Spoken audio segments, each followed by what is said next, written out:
Okay,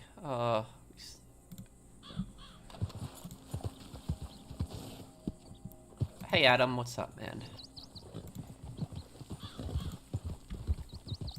Hey guys, okay,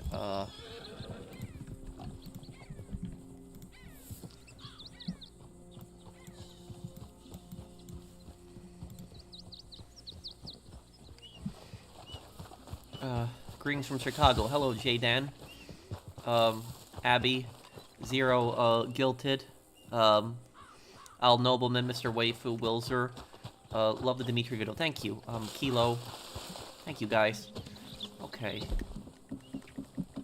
Yeah, I didn't stream Red Dead last week because I was just streaming, Rise of the Ronin, which will probably continue Rise of the Ronin on Monday. Hi, WRV. Okay. Let me,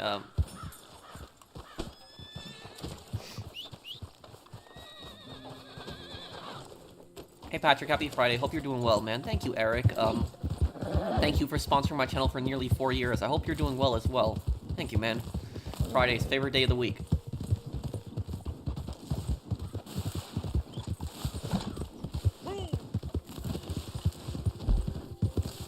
Okay.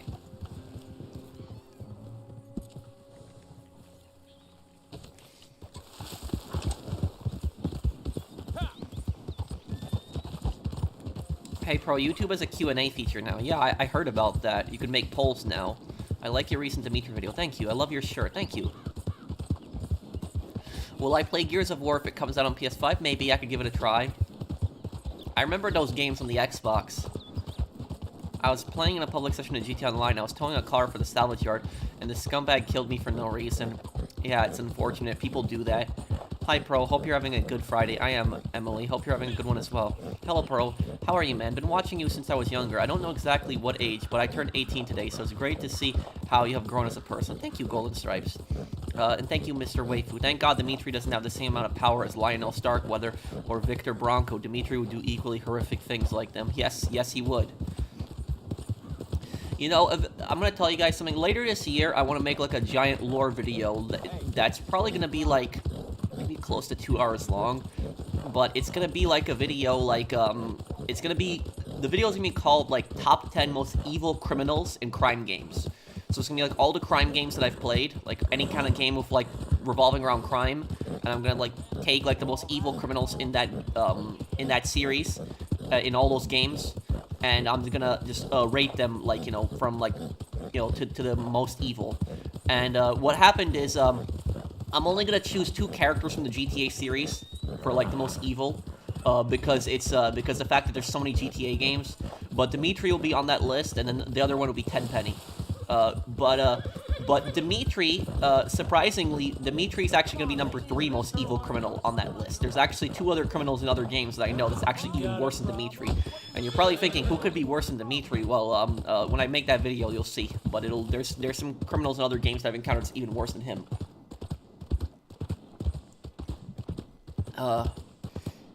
Did you see what Rockstar has done? It's actually pissed me off. What have they done now? Did you hear about that dude that got sentenced to 25 years for a crypto scam a few days ago? Yes, I heard about that. Sam, I forget his last name, but yeah, that was it. I remember people were saying, you know, buy the crypto when that was happening, and I didn't fall for that, and then it turns out that the guy was a complete fraud. Cryptocurrency has always been such a shady way of making money. Bankman, yeah, that was his name. I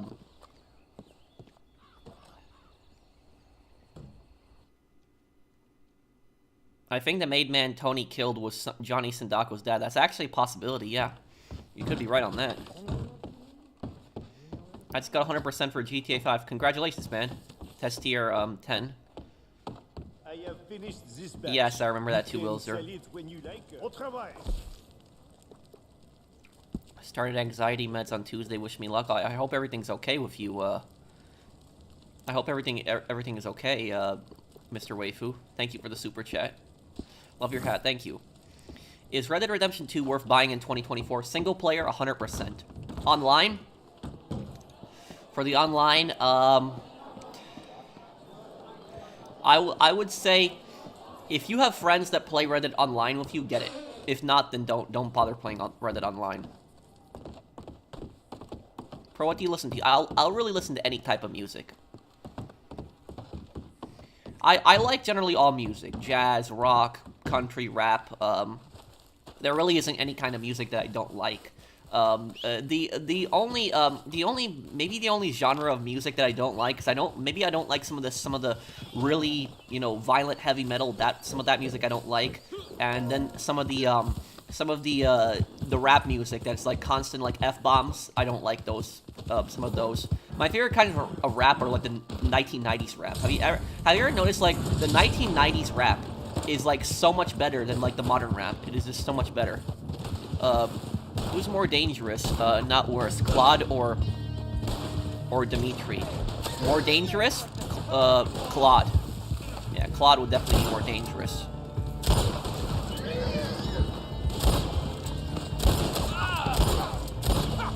Thank you, Waihawan.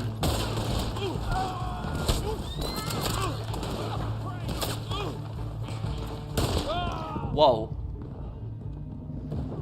Okay.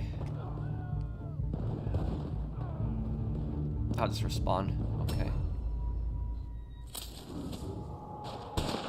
By the way, great job on the Dimitri lore video. Really enjoyed it and really shows how much time and effort you put into your lore videos. Thank you, Eric. Thanks, man. You should turn slow mode off. Well, Quandale, I have to have slow mode on because if I don't have slow mode on, what happens is I can't read any comments. Because if I have slow mode off, it's just a constant barrage of comments, and I can't read anybody's comments. Like, it just like that. That's how, like, the comments are going. Like, up and down, like that. Like, I cannot even read it. If it's, like, 25 seconds per each comment, that actually gives me plenty of time to read and respond to a lot of comments. In The Sopranos, what should Adriana have done to avoid dying? Honestly, leave Chris. Leave Chris. The thing about Adriana is Adriana was convinced that Chris would choose her over the family. That's what she was convinced. That she was convinced that he loved her so much that he would choose her. But no, that wasn't the case. And honestly, I'll tell you something. Is Adriana definitely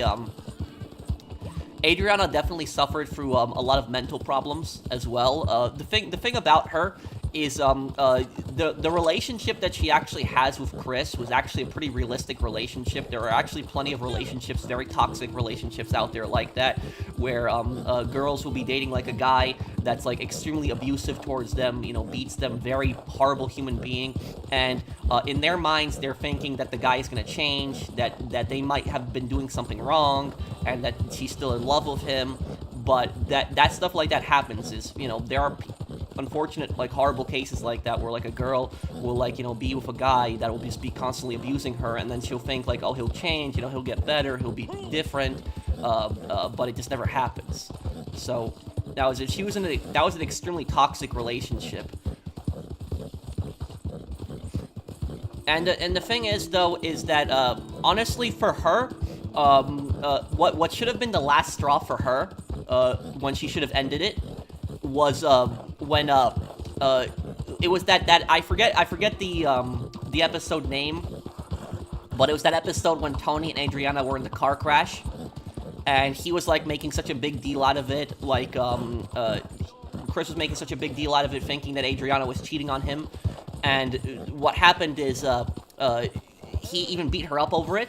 But at the same time, he was constantly cheating on her. So isn't that kind of ironic that that he is so controlling, like he's so concerned that she's cheating on him, and he's like getting so angry over it, but yet he's constantly cheating on her.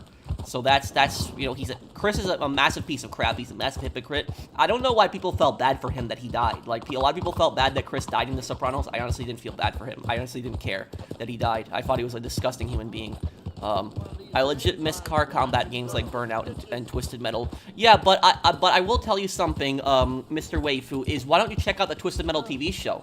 Because Twisted Metal is, I watched the Twisted Metal TV show, and I can vouch for the show. It was actually a good one. I thought that Twisted Metal would suck, the show that they did, but the series is actually pretty good. It was actually, and it respected the lore a lot. Like, a lot of the old characters they brought back, even from the PS1 games. So, They did a pretty good job. And Season 2 of Twisted Metal is coming out this year, supposedly. So Season 2 is in production, so it's probably going to come out this year. So check out Twisted Metal, the TV show. I think it's on Peacock. That's what it's on. Yeah, it's Peacock. I think that's what it's on. Hey, Pro, having fun with the game Rockstar neglected, I see. Still a shame this game's fate led to this. I felt betrayed by Rockstar dumping it like nothing. Yep. I agree. This game was just completely abandoned. And I will still have a video on Reddit Online, you know, ranking all the updates from you know, worst to best or best to worst. But I will have a video on that eventually. I'm just right now, my next project is the real life video, finishing that up because I recorded a real life video. I'm gonna finish that one up, and then I'm gonna focus on the Claude lore video. That's what people have been requesting a lot. I don't get why Chris would cheat on a woman as loyal as Adriana, because he's a piece of crap.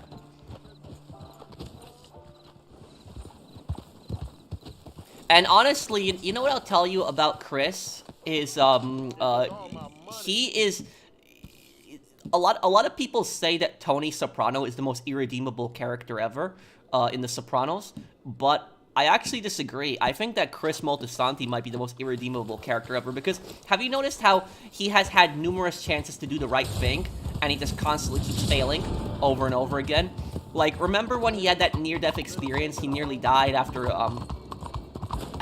he got shot by those two idiots that were working for him, Matt and Sean, and he had, like, that dream that he was supposedly in hell.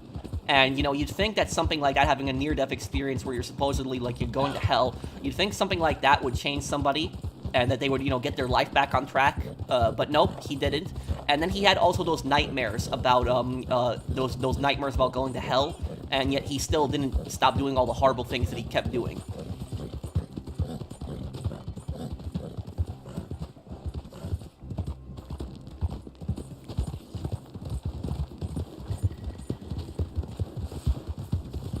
Pro, why do people, crap on Mace for not making Anakin a master? He did the right thing. Anakin was not mature enough to be a master.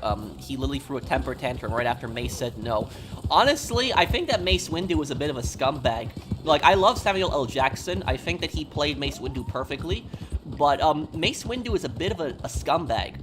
If you watch the Clone Wars, the animated show, which is canon, Mace Windu did some pretty, you know, questionable bad things in that. You have to also remember that Mace Windu, what Mace Windu did is he was one of the people that was accusing Ahsoka of bombing the Jedi Temple, even though he didn't have concrete proof that she did it. He accused her of doing it, and he basically threw her under the bus. And then when it was found out that she actually didn't do that, he refused to apologize, and then he basically just said, oh, you know, this was just your test. The Force was just testing us. Blah, blah, blah, this. That's what he was saying, so he didn't want to admit that he messed up. Also, here's the thing is, Mace Windu also sent Boba Fett to a maximum security prison, and Boba Fett was only 13 years old when Mace Windu threw him in a maximum security prison. So just think about that. Boba Fett was 13 years old, and Mace Windu threw him in a maximum security prison. A prison with, like, the most dangerous, like, you know, inmates on Coruscant. So imagine that, like, he did that. A lot of people forget that, and Mace Windu put Boba Fett in a maximum security prison when he was 13 years old. So that's,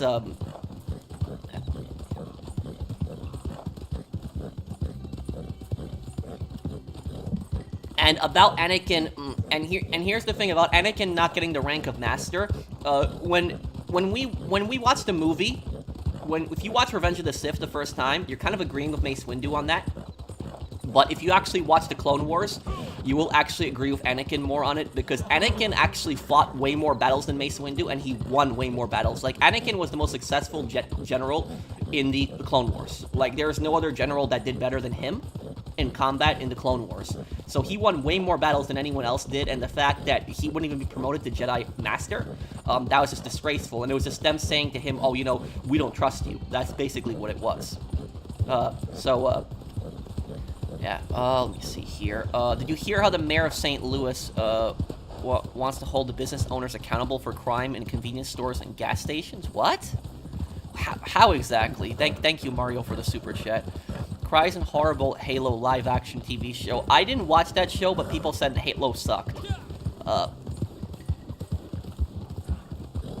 Is it true that Black Ops 2 is getting remastered? I think it is true. I think there is some evidence behind it, but not that much. But I think there is some evidence behind it. Okay. Hey now, you get on out of there.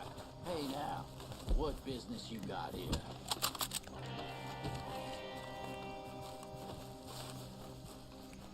Okay, killer capture the targets.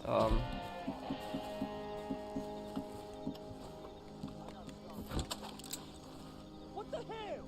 Yeah.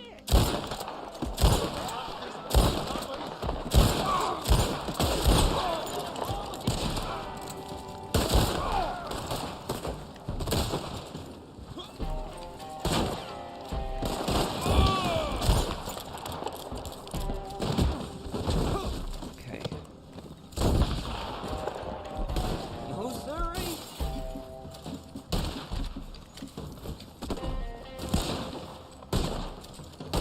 Any regrets? That's it. Come on.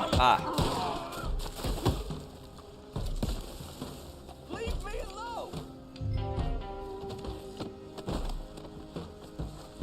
Professional, will you do a cosplay walkthrough of the Red Dead Redemption 2 story?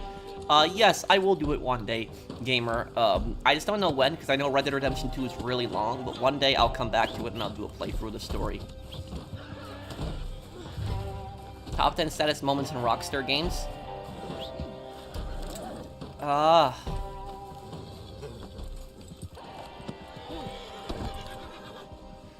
Honestly, I think the saddest moment in a Rockstar game of all time, I think is probably GTA 4's deal ending. That's what I said. I think it's even sadder than Arthur's death. It's Roman died, and then Nico at the end just says, you know, Roman never hurt anybody. I think that was probably the saddest, you know, thing I've ever seen in a Rockstar game.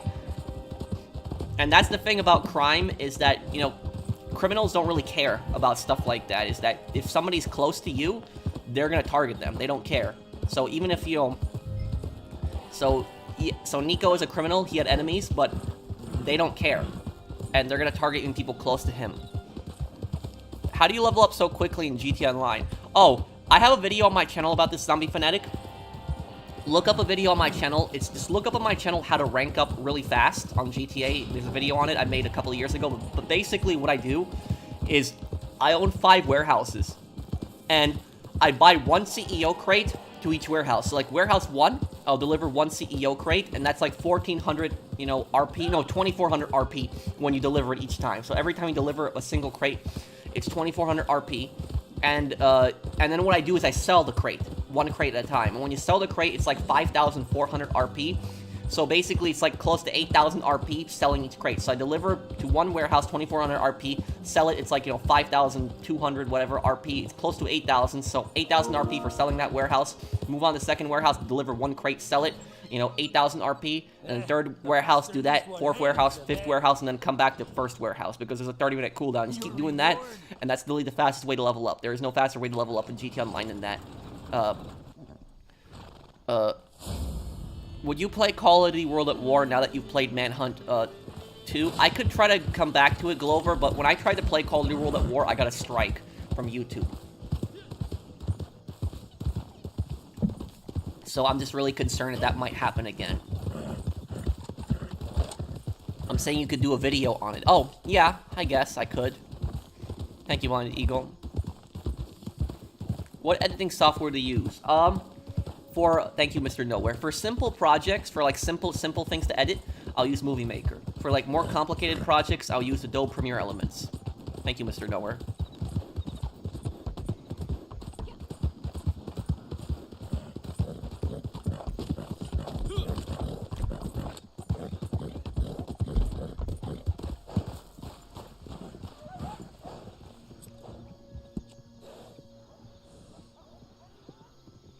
Will you do a video on a YouTuber that got kidnapped in Haiti and is being held for a $600,000 ransom? No, I didn't hear about that. I mean, I could do a video on that, but I didn't hear about this. What I meant when I say no. But What YouTuber is this? Who are we talking about? Have you ever tried Vegas? I did try Vegas at one point, but Vegas is, like, extremely complicated. I could probably get used to it, but, why do most GTA 4 players hate Kate? I guess they think that she's boring, but Kate is actually one of my favorite characters in GTA 4. I don't know why people dislike her.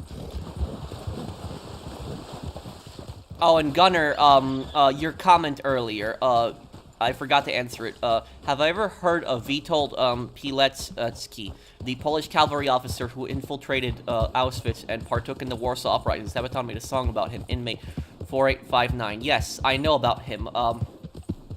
He was, he was a Polish resistance member who infiltrated the, he was part of the Polish military, then he was part of the Polish resistance. He infiltrated Auschwitz and willingly became a prisoner so he could document what was happening. And he was documenting the horrible things the Nazis were doing, and then he actually escaped from Auschwitz, and he reported to the world, you know, what the Nazis were doing, reported about the Holocaust, and he was, you know, he's one of the greatest heroes in Polish history. But what happened is, after the war, he was actually arrested by Stalin. So he ended up surviving World War II, and after the war, he was arrested by Stalin, and he was accused of, like, anti-government actions. It was, like, all a bunch of, like, false charges, nonsense, and Stalin had him executed. So, like, one of the greatest Polish heroes of all time, and he was executed by the puppet communist government that was in Poland afterwards. Like, his story is just really sad. Pro, his name is Your Fellow Arab. That's the YouTuber? Why was he in Haiti? What happened to him?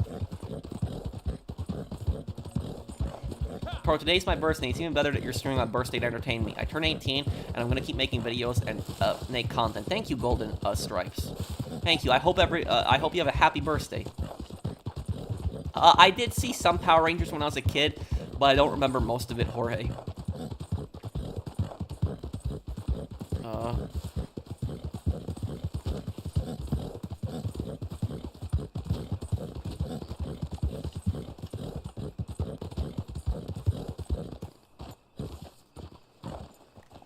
Pro, there's an open-world crime game in development. It's called Vivat Slovakia, and it takes place in the 90s in the capital city of Bratislava. So if it's in Slovakia, the thing about that is, the 1990s were a pretty rough time in Eastern Europe. That was, like, Russia, it was the worst, in the 1990s. But like a lot of Eastern European countries, it was the worst at that time, because it was like they had brutal governments, you know, communist governments. But what ended up happening is after a lot of them collapsed, their economies collapsed along with them too. People didn't have jobs, they didn't have any opportunities. There was rampant corruption around. So it was overnight. It was going from a very controlled economy to a free market economy. And that was, a lot of Eastern European countries couldn't handle it at that time. It's good that they transitioned away from communism, but it was a collapse overnight like that. That was, it gave rise to a lot of the mafias in Eastern Europe, basically. That's basically how the Russian mafia became so powerful. The Russian mafia became so powerful because when the Soviet Union collapsed, there was a lot of corruption that was going around. There was, a lot of the Russian mafia basically stole a lot of state property, ended up selling it off. So that was like a really, really bad time there. But anyways, let me look up that game that you're telling me about. You're telling me it's like a mafia game in Slovakia in the 90s? Vivat Slovakia. Let me look this up really quick. Just curious what this is.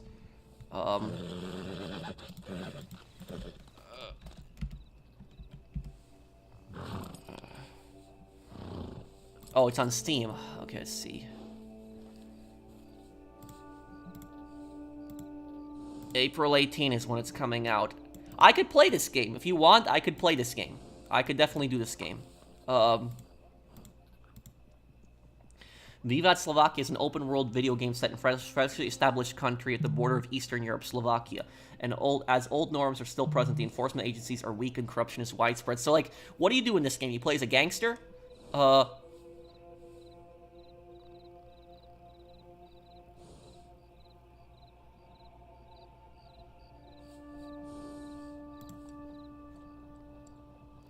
10-kilometer map, 20 story missions.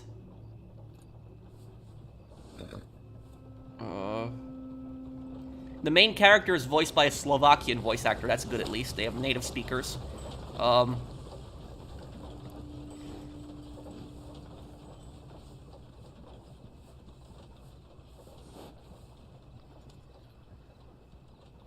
Okay, yeah, I'll add this game to my wish list. And I'll check this game out. So, like, later in April, I could play this game. I could do it. Thank you for telling me about it. I'm always open to playing more crime games. I leveled up quickly from 65 to 120 using Acid Lab. What? How'd you do that really quick with the Acid Lab?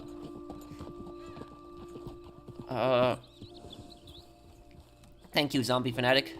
Why do retail companies require virtual on-demand interviews even for entry-level jobs? I'm applying as a part-time cashier for a grocery store. It's honestly speaking, Ricky, it's all bureaucracy. Arma Reforger, I never really played the Arma games, Zach. The closest thing I've ever played to Arma was this game called Operation Flashpoint. And Operation Flashpoint, I always actually liked that game. I did like Operation Flashpoint. I thought it was a great game. But to answer your question, Ricky, about the retail companies, my job, the retail company that I worked for, it was a nightmare to get hired. It was, like, ridiculous, because, like, the first time that I applied, I got denied the first time that I applied, because the manager was telling me that, like, oh, you never had any job experience before. Like, he was very straight up with me on that, and I told him, well, you know, I've tried to get a job before, but I can't, because everybody always wants job experience, which is so stupid. This is, like, you know, this is, like, over a decade ago. And, so, yeah, so I was denied the first time. Then, like, 2 months later, the manager told me that he's giving me a chance. And so I remember you had to fill out, like, 20 pages, like, online. It was, like, all these multiple choice questions and all this other stuff, like, asking you about customer service. I mean, the application was, like, ridiculous. It was, like, 20 pages long. It took, like, an hour to complete. Then what you had to do is you had to go in for the interview. And then afterwards, they would call you in for a second interview. And then what you had to do is you had to go in for, like, a class, like a 5-hour class. And the 5-hour class was, like, completely useless. Like, it didn't even help at all. All they stressed was customer service. Like, they're like, be nice to customers, and they would tell you the history of the company, which nobody really cares about the history of the company. They're just there for work. They're just there for money. But they would go in through that crap with you. And then after that, you're finally hired. And then you're scheduled, like, 2 weeks after the class, too, so you don't even get to work, like, right away. And so, basically, to hire a person and get a person working, it's, like, going to be at least a month-long process. It's, like, ridiculously complicated. And I'm thinking, like, just to be a cashier, like, you gotta go through all that crap just to be a cashier. And that's why one of the reasons retail places are just so short-staffed, because of crap like that. Like, that's so stupid.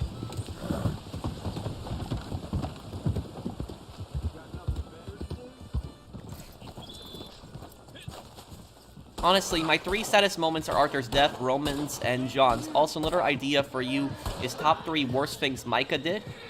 Yeah, I could do a video on that. But if I do a video on Micah, everybody's probably gonna know what number 1 is. That you know, betraying the gang. It's probably gonna be number 1.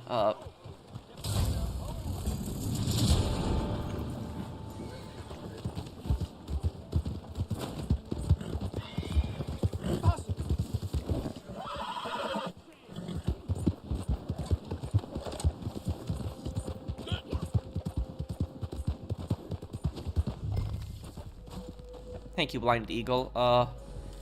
Do you like Ronin? If yes, then you should someday try Sekiro. It's a really good game, but it's really difficult. It took me 2 months to finish. I've heard a lot of people tell me Sekiro. But I like Ronin because I didn't buy Ronin because it's a very difficult game. The reason I bought Ronin is because I like history. I like Japanese games too. So that's primarily why I bought it. I bought it primarily because I like reading history. That's primarily why I bought that game. But here's the thing about that is if Commodore Matthew Perry, the American explorer that's in that game, I know who he was. I know his history, and so it really surprised me that he was in the game. So that's one of the things that kind of attracted me to buy that game, is I just like the history in it. Do top 10 worst things GTA Online players have done. Well, I'm actually gonna have a video, top 10 most annoying types of GTA Online players 2024. That's basically gonna be online with that, Mr. Waifu.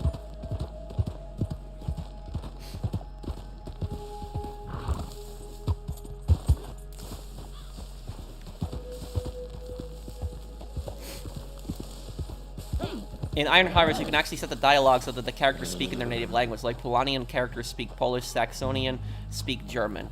Oh, okay. I know that game. It's like the World War I game with the robots. I know what you're talking about. I know the game. Yeah, I don't like it being Triangle 2 WRV. I agree with you. You're a very nice soul. Thank you. The scariest horror movie villain? I don't know. I don't really watch many horror movies. Micah killed that couple and Strawberry killed a family in the epilogue, and is implied to have forced himself on Jenny, one of the girls who died before the main game, though it's very vague.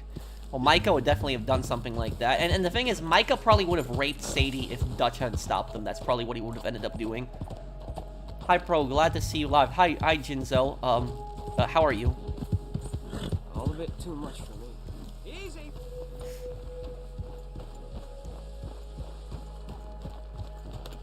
Still carrying this guy around here.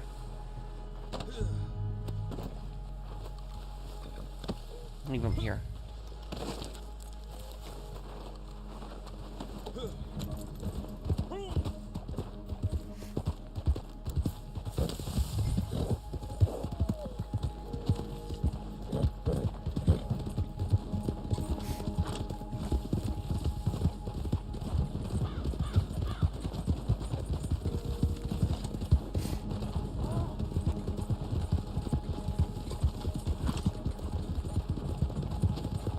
Is Micah a psychopath? Micah is a psychopath. No good, cocksucker. He has no empathy for others. Pigsy is the scariest horror villain for me, not gonna lie. Honestly, I don't think Pigsy is the scariest character I've ever seen in a video game, Mr. Waifu. I think the scariest character I've ever seen in a video game, me personally playing, is... Does anybody know who Eddie Gluskin is in Outlast? Anybody know who that character is? That is probably the scariest character that I've seen in a video game. For people that don't know who Eddie Gluskin is, he's that serial killer in Outlast that chases you, and he's convinced that you're his wife. That guy, he is the scariest scariest character I think I've ever seen in a horror game.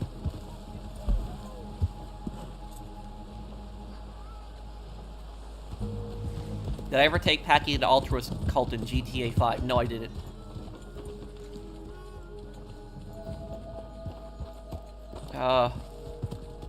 You gonna pay rotten for this?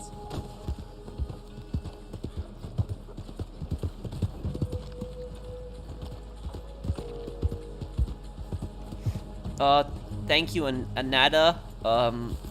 Thank you for subscribing to me. Did I know that there was an Indian king who took in 1,000 Polish refugee children in World War II? No, I didn't know about that. Who is the Indian king? What's his name? Well, you'll get the going rate as soon as they're in the cell. I'm really curious about this story. Take him down there.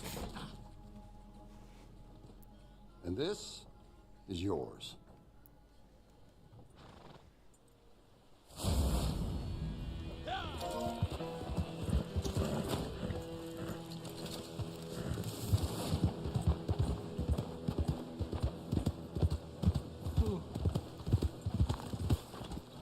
Oh, Saints Row 4 is on sale right now for $3.99.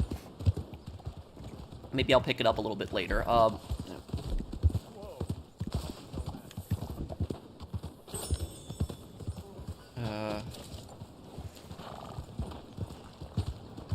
How much do you think GTA 6 is going to make? Probably more than $2 billion.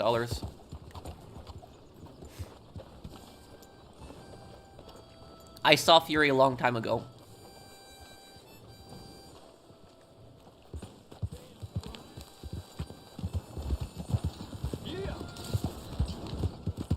Pro, never apologizing for apologizing too much. You're a very kind man, and that's why you apologize, us.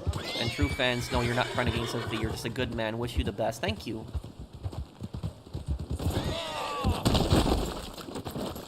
Thank you, I appreciate it. Is Modern Warfare 3 worth buying? Maybe for the zombies?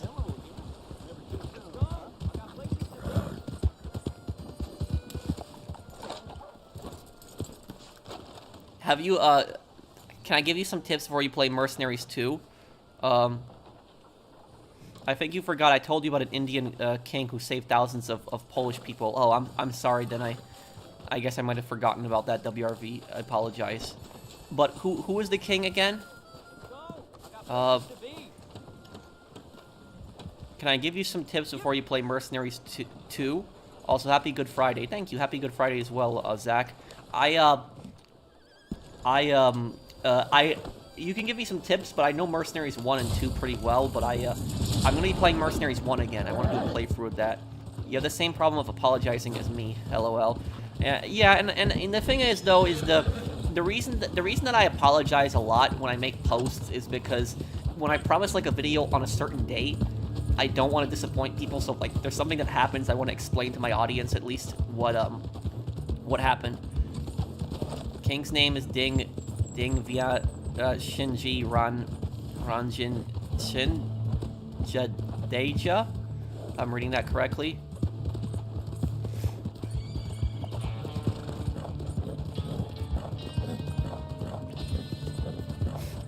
Okay.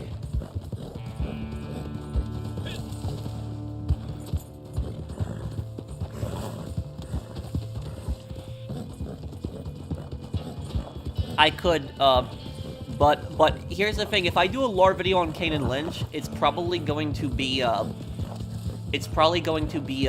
video on with that video I was telling you guys about, like the top 10 most evil criminals in video games, and I think some of the characters in Kane and Lynch will definitely be on that list.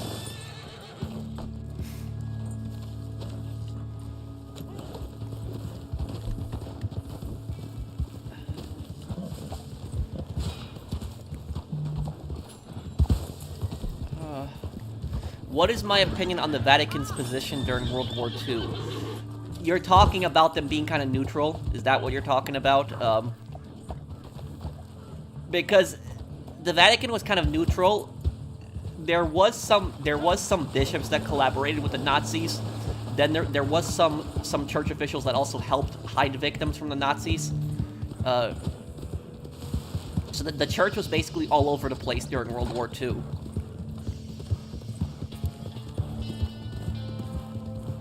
Hey, Pareshna, what is your opinion on high school? Because I really see it as stupid. High school, I think, is pretty necessary. You know, you get your basic education in high school, but college, I think you can make the argument that college isn't really necessary.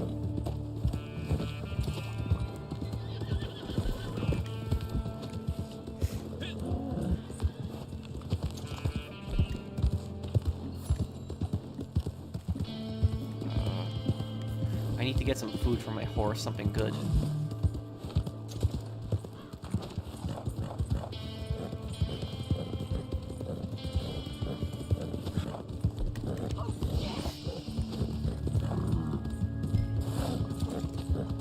If you untie me now, I won't come back to kill you.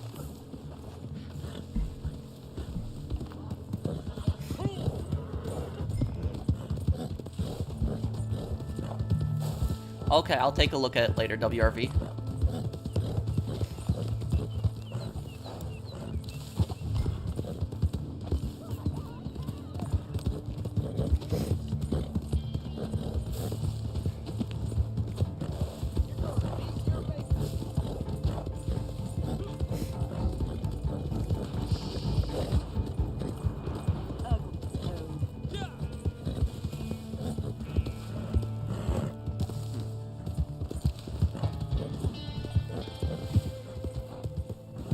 Do you think this year will be the last year of GT Online? Well, I think both PS4 and PS5 are gonna end at the same time.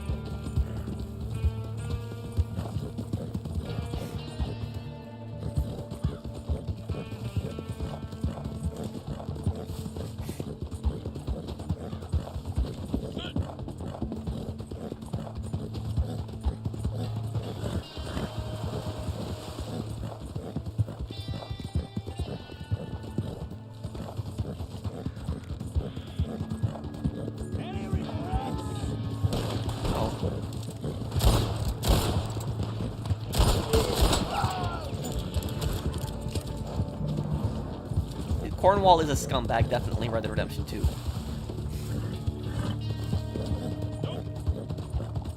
Who's the most evil of the following characters? Billy Gray, Gary Smith, and Edgar Ross.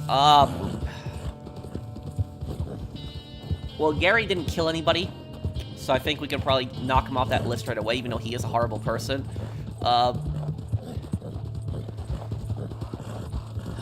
Between Edgar Ross and Billy Gray,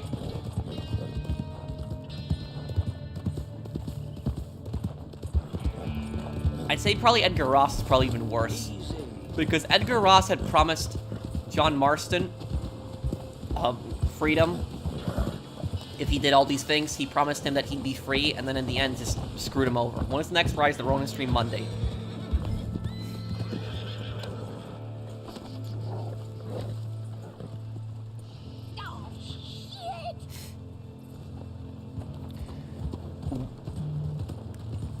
Oh, shit!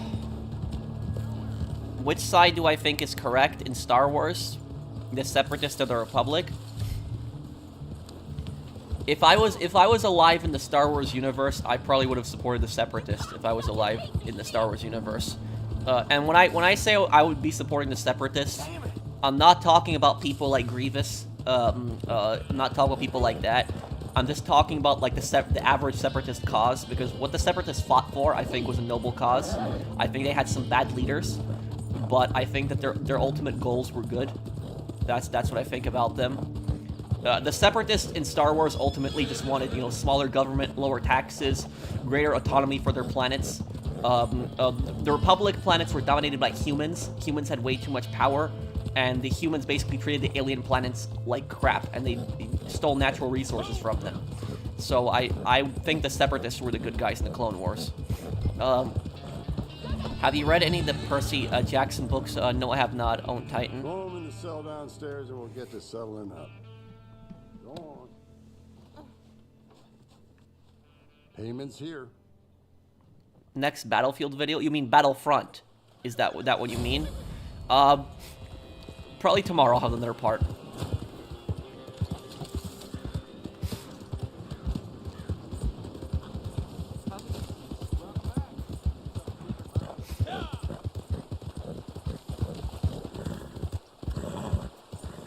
Which do you prefer, Star Wars Pro, the prequels or the sequels? Honestly, I like both a lot. I like both of them. I hate the new trilogy. The new trilogy of movies, I hate them. Honestly speaking, I'll tell you guys something. I think Luke Skywalker's story should have ended with Episode 6. That's where it should have ended. I don't care if they do, like, stuff like after Episode 6, like Mandalorian, Boba Fett, like, stuff like that, I'm fine with. But Luke Skywalker's story, as far as I'm concerned, should have ended in Episode 6. That's where it should have ended. The thing is Episode 6 is like the perfect ending to Star Wars. Like, it is the perfect, best ending to a Star Wars movie is Episode 6. And, like, that's honestly where it should have ended. It should have ended right there. That should have been the true ending to Star Wars. It should not have been anything after that. Like, all this First Order crap, all of that, that's just bad. I don't like that. So as far as I'm concerned, Episode 6 is where it should have ended. That should have been the end of it.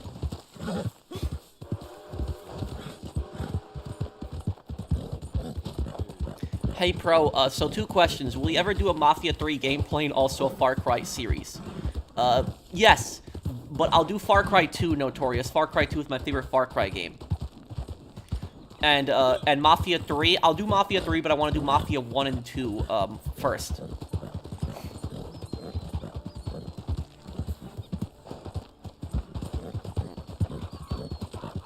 I've seen a TF2 video AI where the characters argue about the Star Wars factions. Can I give you a link to that video? Sure. Oh,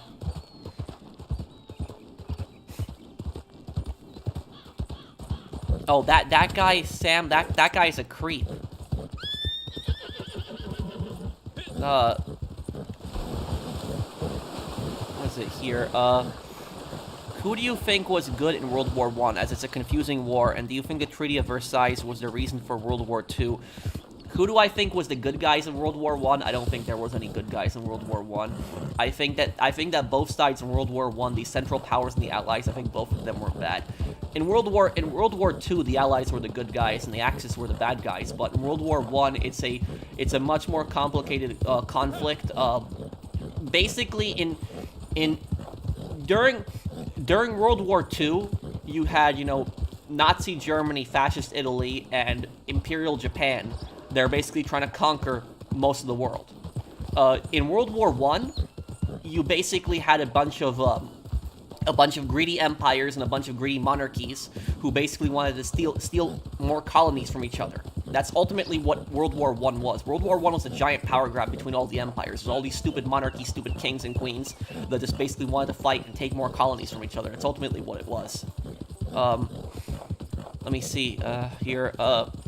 Your opinion about Oskar Schindler as a German Catholic who saved 1,100 Polish Jews from the Holocaust, being the only Nazi party man buried in Israel.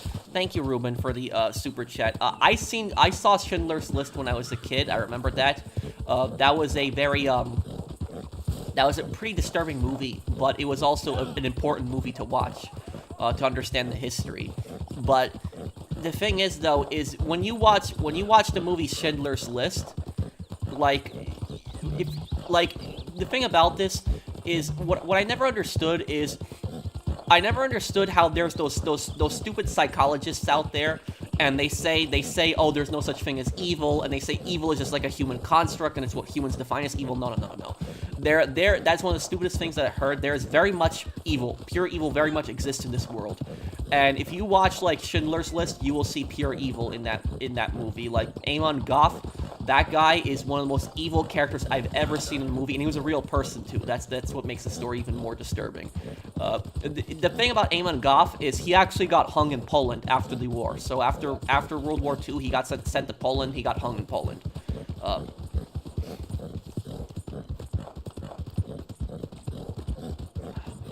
Here, okay.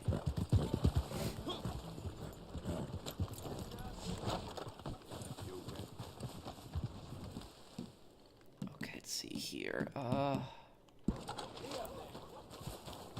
There is such a thing as evil. Oh no, I agree with you 100%, Zombie Fanatic. But the thing is, though, is that there's like a lot of stupid psychologists like think that there's no such thing as evil, and that's like I tell you, that's like one of the dumbest things ever.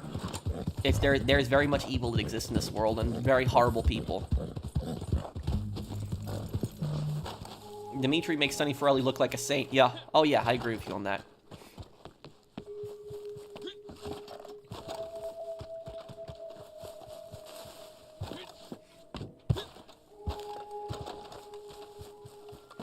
Worst thing I ever done was get on my thumb. Let me see here.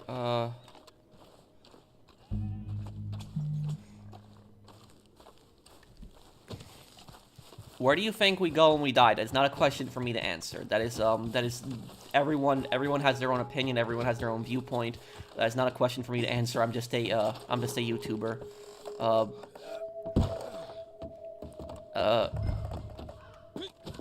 Okay, let me see here. Wait for the targets. The most evil thing Tony Soprano has done? I have to think about that.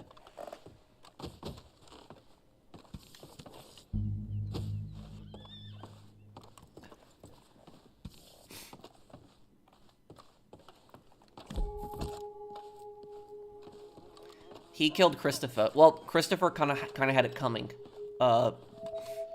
What is it? Was the character's name Davy? I'm trying to forget the character's name. But there was that childhood friend that Tony had, that he was a gambling addict, and Tony didn't stop him from basically gambling, and he just trapped him in endless debt and ruined his life. The guy who had the sports store. What was the guy's name? Davey, I think his name was, right? I saw those episodes so many years ago, but that was like, I remember he had like a guy that he knew from school, and he basically just trapped him in endless debt. That's probably one of the worst things he's done.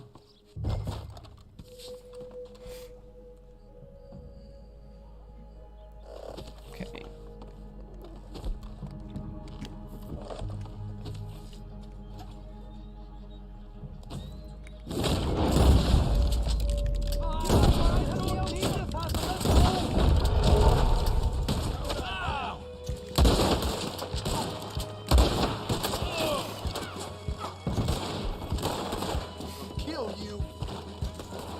Oh, they're both running already? Oh my god, okay, hang on. Bunch of cowards.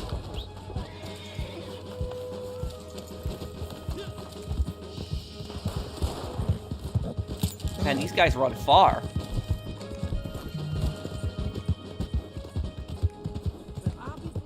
Oh God! Ah! God above! Now you just think about what you They're not even on horses. They're just these guys just run. Like, man, this guy's far. Like, how fast do you run? Damn. No.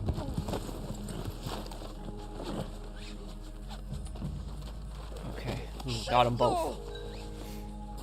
You're gonna untie me.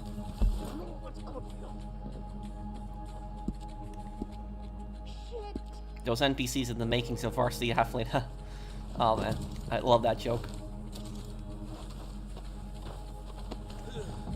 You didn't answer my question about your opinion about Oscar Schindler as a person for his actions, not about Eamon Goff, nor the movie either. No. He, Oscar Schindler risked his life every day and still did it and saved so many people. You know, he saved thousands of people, and he also, you know, lost his fortune just so he could help save so many people. So that's the thing. That is probably one of the most selfless things that somebody can do is, you know, put their lives in danger to save somebody else, and also lose all their money to save other people. That is probably one of the most selfless things that somebody can do. Get these damn ropes off me!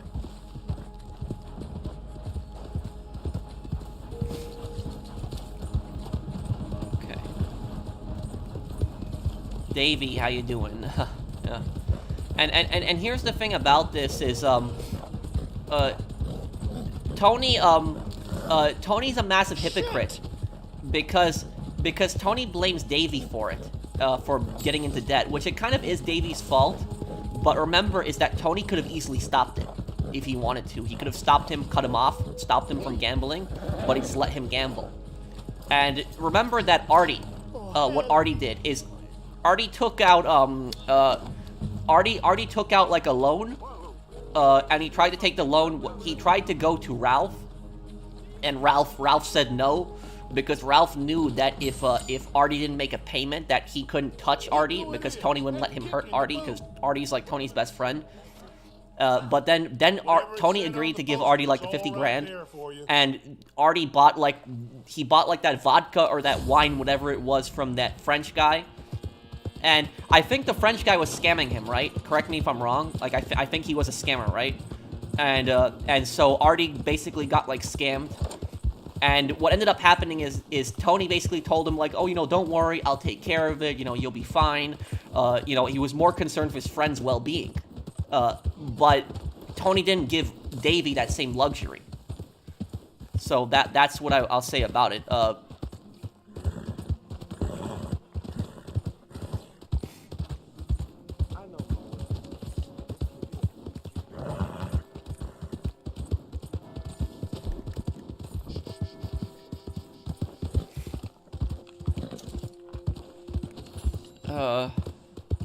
Is it canon that Roman dies? Probably not, because killing Dimitri aligns more with Nico's morals. What do you think of Richie Aprile? Oh man, that guy. Ugh, that guy's horrible. Do you think the Galactic Empire is evil? Of course. Got some kind of rock. As you get older, you realize not all Jedi were good people. Some of them were very hypocritical and had no empathy for others. Ki-Adi-Mundi, for example. Yup. And what people forget about Ki-Adi-Mundi is Ki-Adi-Mundi, he ordered the clones to use flamethrowers in the Geonosians. That's what a lot of people forget. I honestly, I don't know why people think the Geonosians were like bad people in the Star Wars universe. The Geonosians were just fighting for their independence. That's all they wanted. They just wanted their planet to be independent of the Republic. But like a lot of people think the Geonosians are like, you know, evil, horrible people. the Geonosians were a very intelligent species. You know, they constructed the plans for the Death Star originally, and what ended up happening to the Geonosians after the Clone Wars is the Empire, what they did to the Geonosians, and about the Empire, the worst thing the Empire did in the Star Wars universe, it's not even destroying Alderaan. Destroying Alderaan is not the worst thing the Empire did. The worst thing the Empire did is the genocide on Geonosis. That's the worst thing. Why is that worse than destroying Alderaan? The reason is because even though the Empire killed billions of people when they destroyed Alderaan, Alderaanians were still alive. That's the thing about that. There were still Alderaanians that were off-world, that were, and those Alderaanians that were off-world were able to rebuild, you know, another planet, other places, and, you know, preserve Alderaanian culture. The Geonosians, on the other hand, the Empire enslaved them and forced them to build the Death Star. So the first Death Star was built by Geonosian slave labor, and after the Empire had basically constructed the Death Star, what they did was they gassed Geonosis, and they murdered billions of Geonosians, just killed them. They killed their queen, they killed everybody, just dropping gas on the planet, just everybody. There's only one Geonosian left, only one. And that one Geonosian who was left alive had a queen egg that he was protecting. And that queen, when that queen was born, that queen was actually sterile, so she couldn't have kids. So that was pretty much the end of the Geonosian species. The Geonosians are extinct. So by the time of like I would say like the new trilogy of movies, the Geonosians are extinct. There are no Geonosians left. They are pretty much dead. They're completely wiped out. So I don't think the Geonosians deserve that. And a lot of people say that the Geonosians are disgusting. I never really thought they were disgusting. I thought they were, you know, interesting aliens in the Star Wars universe. But you have to also remember that the Republic basically came to their planet and invaded their planet. So the Geonosians didn't invade the Republic planets. The Republic invaded them. So the Geonosians, when you really think about it, were just defending themselves. They really didn't do anything wrong. Will you do lores on the GTA 4 DLC videos? I think The Lost and Damned is desperately needed for a lore video when you get a chance in the future. Yeah, I will definitely do a lore video. Were the Separatists helping the Geonosians? Where the Geonosians were Separatists. They're, you know, basically both the same. Didn't the Geonosians use the brain worms to make people zombies? I think that was like a parasite that was on Geonosis.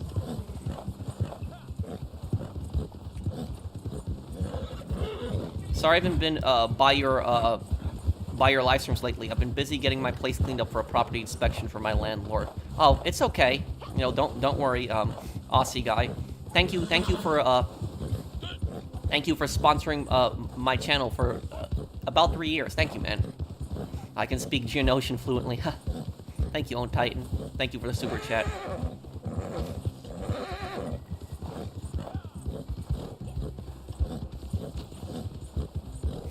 Pro, you said that evil exists because of all the bad criminal cases you've seen. For example, the dad who wanted to kill his daughter for insurance money. Yup. There's evil, horrible people out there like that.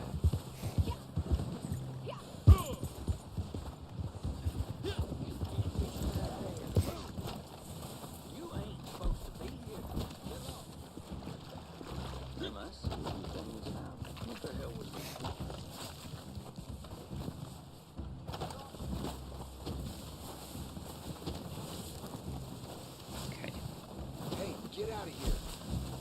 Get out of here. Go on and get... Oh.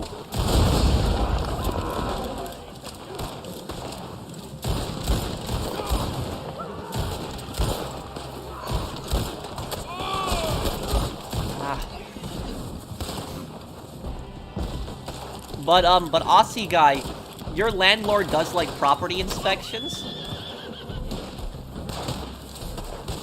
I'm a bit surprised by that because I haven't really heard about any landlords doing that and stuff like that. You think the Jedi are hypocrites? Yeah.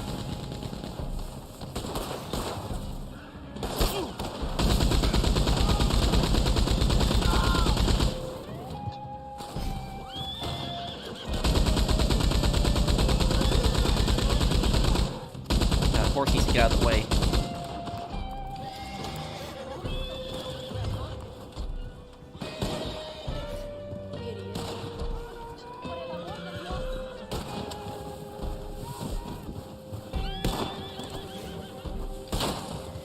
Pro, if the Galactic Empire was based on Nazi Germany, what do you think the Separatists were based on? In Star Wars?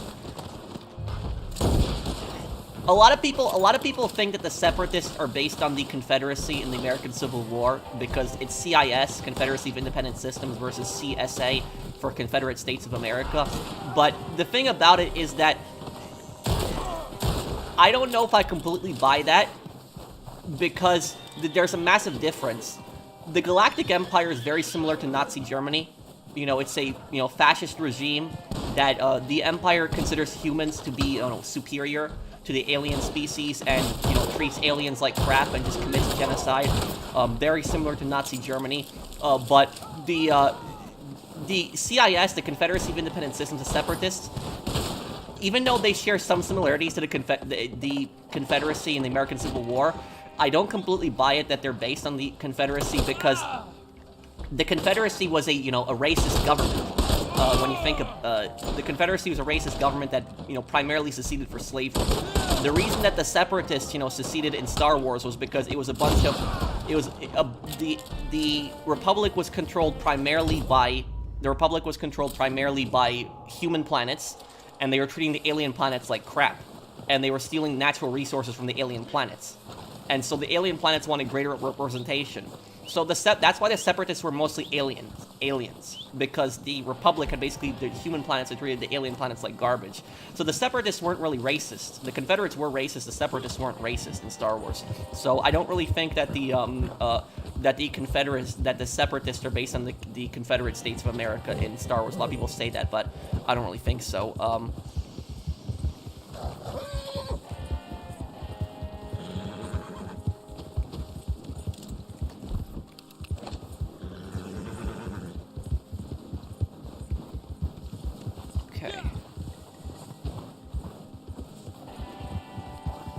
They separated for also humans in the Outer Rim. Yes, there was human planets that were in the Outer Rim that allied with the Separatists in Star Wars. Yes, I know about that.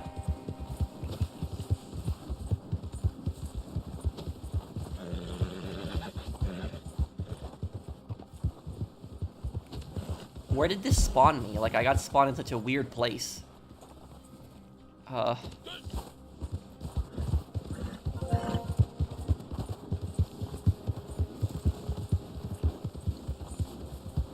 You think Claude is a great protagonist? I do. I think he has his own personality, despite people not liking him. I do think he has his own personality to himself. I recommend you do a top 5 worst decisions that Johnny Klebitz from the Lost and Damned did to kill the Lost MC himself. Please check and read my next chat. Okay, Ruben. Thank you for the super chat. I could do something possibly like that. I want to make an ultimate lore video on Johnny eventually. Do I think the Jedi were corrupt? No, I don't think they were corrupt. I think they were more incompetent. I think that's the term that I would use more. Because corruption means that there's some nefarious purpose behind it. Like corruption means when somebody's corrupt, they're doing something bad and they know they're doing something bad. The Jedi, I wouldn't say the Jedi really knew they were doing something bad. It was more they were incompetent. It was just more they were stupid and ignorant. That's what I would put it more as.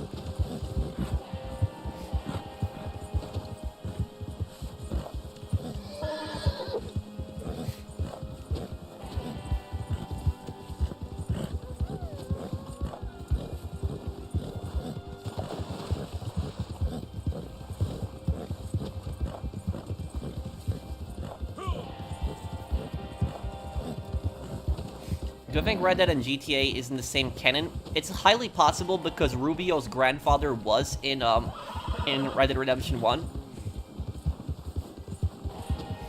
Pro, my grandfather passed away recently and left me a house he built and left me his cabin too. But I'm living at home and looking after my brother. Should I rent it out? What's your opinion? Any advice? Thank you, Golden, for the comment. And I'm sorry to hear about your grandfather. He left you a house and he left me a cabin. Well, if it's your grandfather left it to you for you to do whatever you want with it. I would say that rentals. I would say that rentals are always, you know, a good source of passive income that you can build for yourself. However, though, what I will say is that one of those properties, don't rent one of those properties out, because you said he left you a cabin and a house. Don't rent one of those properties. Keep one of those properties for yourself. If you want, rent out another one. But here's the thing about it is, if you rent out the property, make sure you check out good tenants. You know, interview the tenants, get to know them, because you want good people living there, because you don't want, you know, some people coming into your grandfather's house and then trashing it. So that's what I'll say about that. Pro, why didn't you join the military? Honestly, the main reason that I didn't join the military, it's not that I didn't think I could do it. I think if I worked out more and did more stuff, I definitely think eventually I could have, you know, done all the military's, you know, tests. But the reason that I didn't go in the military, I was considering it after high school, you know, possibly going into the Army. I never thought about the Marines. I thought about going into the Army after high school, and then I was also considering the National Guard. But the reason I didn't end up going ultimately is because I remembered when I was a kid. I was, and how old was I? How old was I when it happened? I was about, not 9 years old? 9 years old? 8, 9 years old when it happened? But basically, what I remembered when I was a kid is I remember the Iraq War. And I remember when that first started. And I remember how the media was saying on TV, Iraq has weapons of mass destruction. It's like, you know, we have this crazy madman in Iraq, and we gotta go get him, we gotta go stop him. And I remember Bush was like saying on TV, he's like saying, we have to stop Saddam. You know, he has WMDs, he's like, you know, a danger to the world. And the thing is, though, is that most people at that time believed that. Like, I was 8 years old, I believed that. I believed that, you know, Saddam was like this evil, horrible man. Even at 8 years old, I knew what WMDs were. And so I believed that he was like this evil, horrible man, and we had to, you know, go in and stop him and all this and stuff. And Saddam was a horrible person, don't get me wrong, but the government really messed that up. Like, the Iraq War is going to go down in history as one of the stupidest American wars ever. Like, ever in history, it's going to go down as.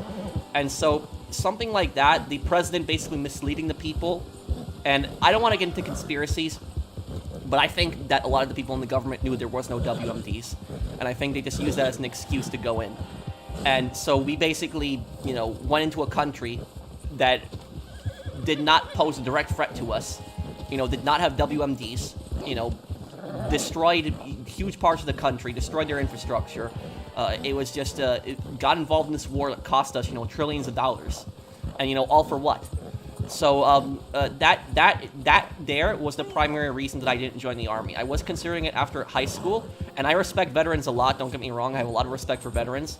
But the reason that I didn't end up joining the Army was because at that time, when I was graduating high school at the time in like 2011, 2012, do you know what happened at that time? The Syrian Civil War started. And I was basically scared that the U.S. government was going to start another war. That's basically what I was scared of. I was scared that they were going to start another Iraq war, but it was going to be Syria this time. And I was scared that they were going to go into Syria, and there was going to be like a war in Syria. And so that's primarily why I didn't join the Army, because I wanted to join the Army to serve my country, but I didn't want to go to some, you know, country across the planet that wasn't like threatening me and like, you know, fight some stupid war. So that was pretty much what I wanted to serve and protect my country, but like not go like to, you know, some place all the way across the world to some country that I don't know much about that's not directly threatening me. So that's primarily why I didn't join the Army. I have a lot of respect for veterans, and I don't blame veterans at all for the Iraq War. I don't. I blame, you know, the people in the government, the top people, the CIA, you know, the president. Those are the people I blame for the Iraq War. But that was primarily why I didn't end up going in the Army, just because I was scared that the government was going to start another stupid war. And you know, the Libya civil war was going on, the Syrian civil war, and I was scared we were going to go in, it was going to be another Iraq war, and so I was like, I don't want to go there. I don't want to risk, you know, a war, I don't want to risk joining the Army, a war starts and get sent over there.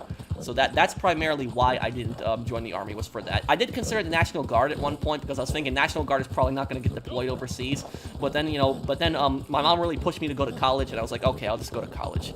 That's ultimately what happened. So that was it. My landlord owns the property that I'm renting. Oh, well, yeah, I know, Aussie guy, but I'm saying is, your landlord does inspections? Like, he comes to the property, and, like, how often are these inspections? Like... Sorry, guys, I have a little stuffy nose. But your landlord, he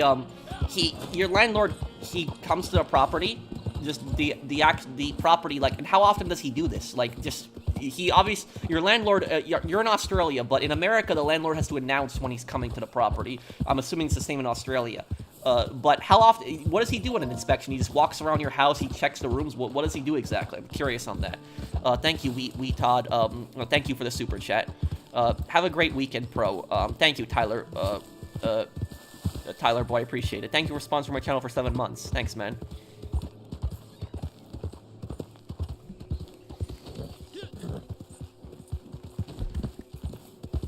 And honestly, the last thing that I'll say is that, you know, if the U.S. government was really concerned with stopping weapons of mass destruction, you know what country they would have invaded instead of Iraq? They would have invaded North Korea, because North Korea is an actual threat to the world and actually does have WMDs. Like, that would have still been a bad war, but honestly speaking, a war with North Korea, that would have made more sense logically. Still would have been bad than, like, going to war with Iraq, because Iraq was just the stupidest, you know, one of the stupidest wars ever. Let me see here.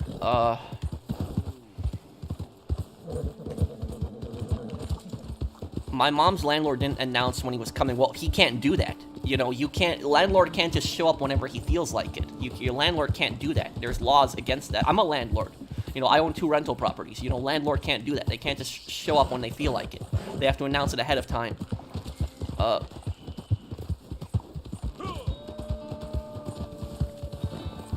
Bush Jr. wanted to follow his father's footsteps and invade the Gulf, except he had no reason to do so. Bush Jr. wasted so many resources. Yeah. That was just a, oh, Brandon needs help selling something? Thank you,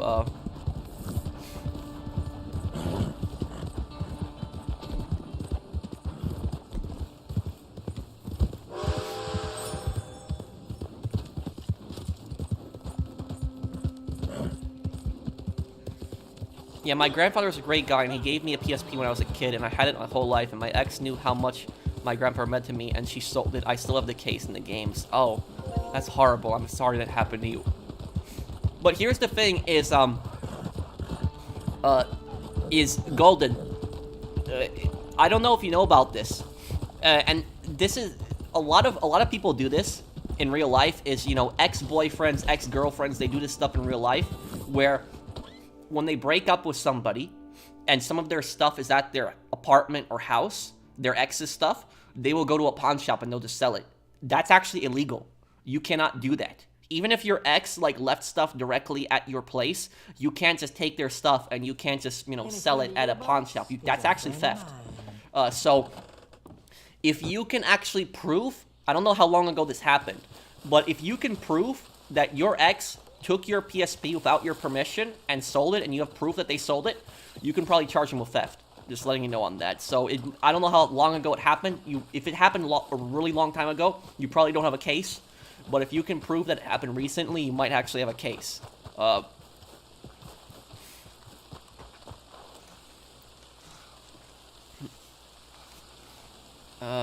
a good night, Pro. Thank you, Todd. Thank you for the super chat. Thank you, Mario.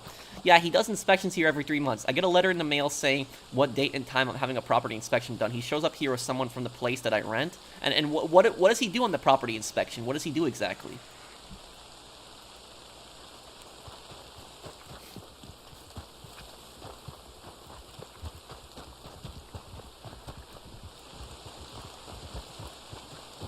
Thoughts on Stolen Valor? Are you talking about, like, the people that dress up as pretend to be, like, veterans?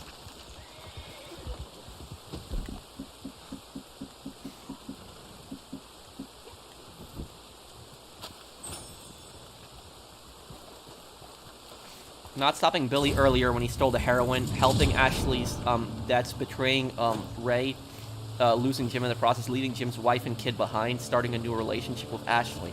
I always wonder what happened to Jim's wife and kid.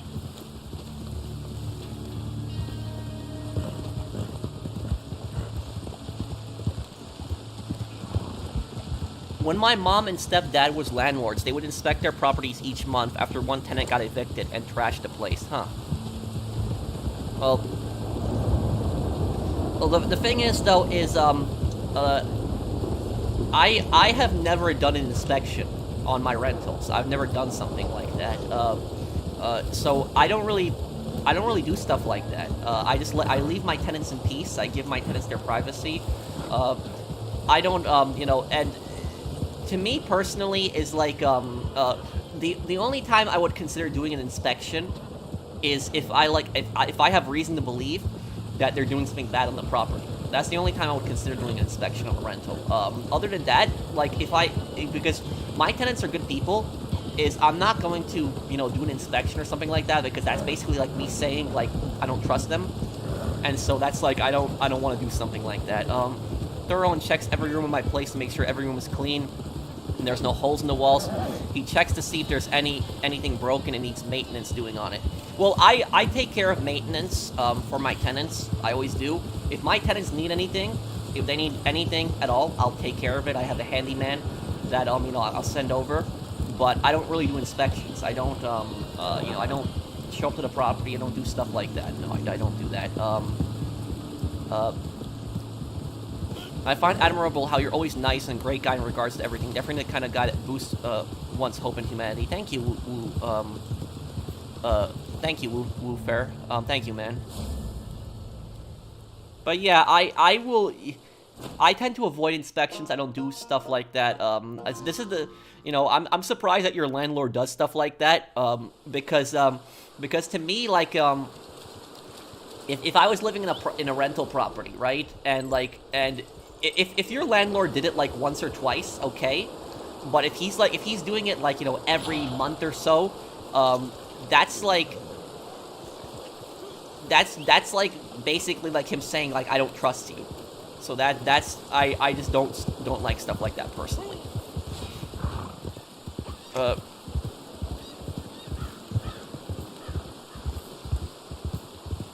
good thing is that I get notified about inspection in advance. I remember once when I didn't get a letter knowing me about the inspection and my landlord showed up without letting me know. Huh.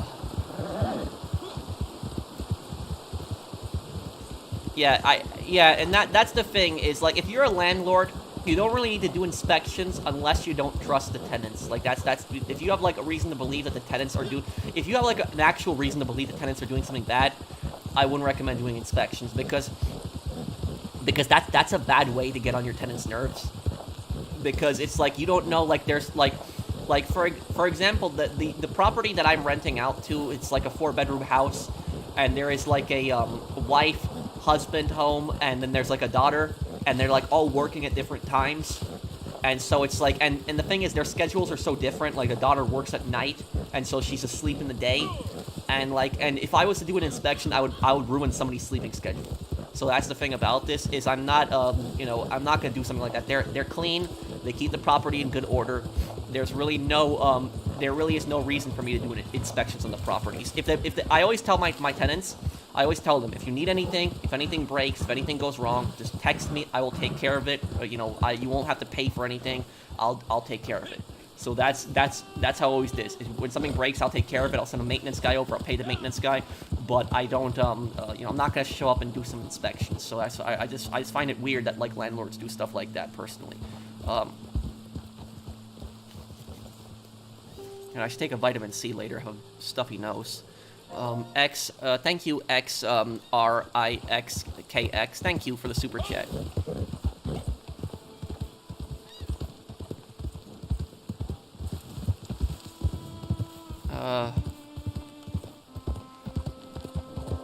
Yeah, it happened like 6 months ago, and I didn't know that I have text messages from her, like, joking about. And thank you for all your advice, bro. It cheers me up. Glad to be in your community. If you have text messages of your ex mocking you for selling your PSP, that's basically admission of guilt, and you could probably use that as evidence against her.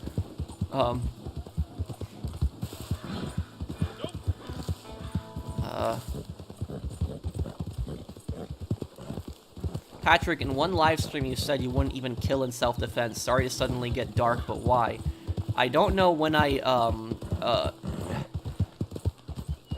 don't know when you're saying that I said something like that, but what I will say is when people, when I support the right to self-defense. I'm 100% in the support the right to self-defense. I think people have the right to defend themselves. The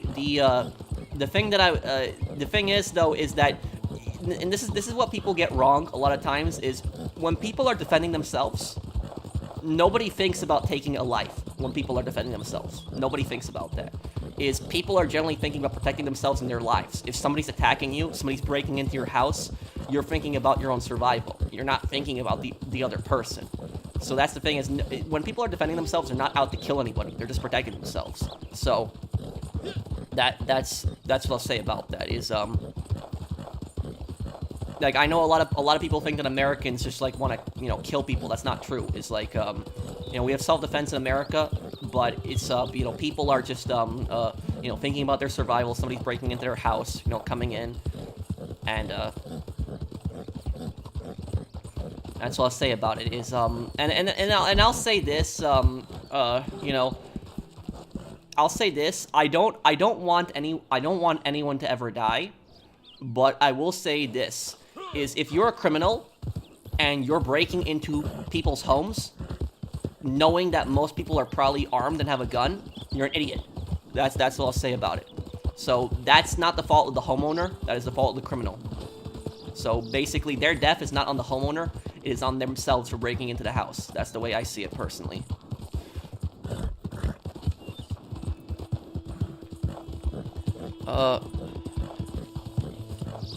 Would you defend yourself if someone threw a drink can at you?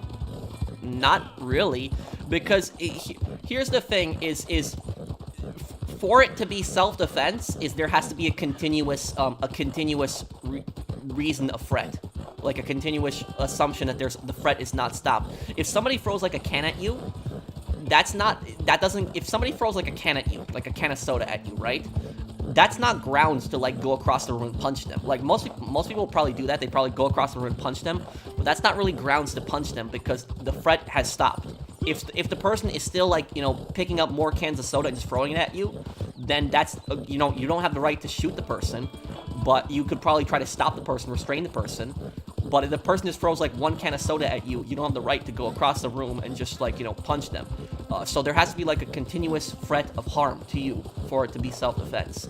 That's what it is.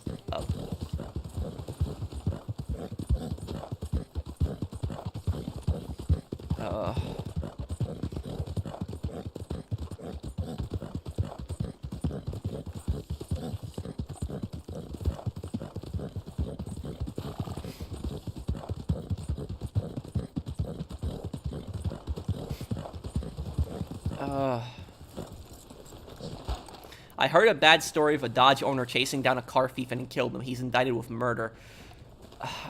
The thing is, though, is that I don't know the circumstances, so I cannot speak on the individual case. But I'm gonna say is if somebody steals your car and you go and chase them down and kill them, that I don't think would be counted as murder, because murder is basically a planned killing. It's when you plan to kill somebody. If somebody steals your car and you chase them down, that's still a crime if you kill them, but that'll be more of manslaughter. Manslaughter is more of like a killing that happens at the moment. It's not a killing that's planned.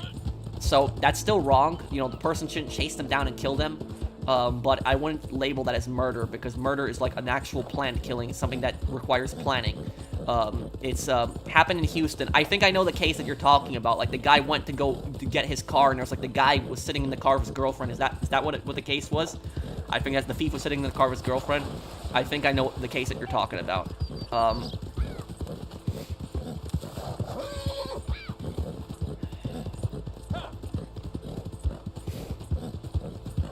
Pro, if you were to abolish the CIA, what would be your next move? Well, I would abolish a few government agencies. I wouldn't just abolish the CIA, but the two government agencies that I would do everything in my power to abolish is the CIA and the the CIA, and I would say the ATF.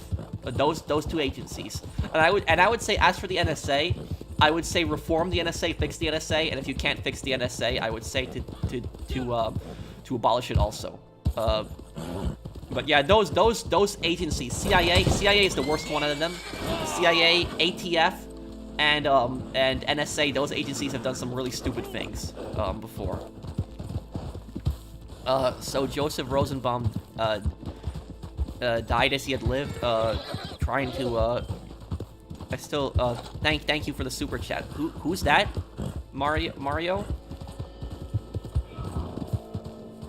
Thank you for the super chat. Let's go to the camp here. Oh, I don't think I invited people to my new posse. I'm sorry.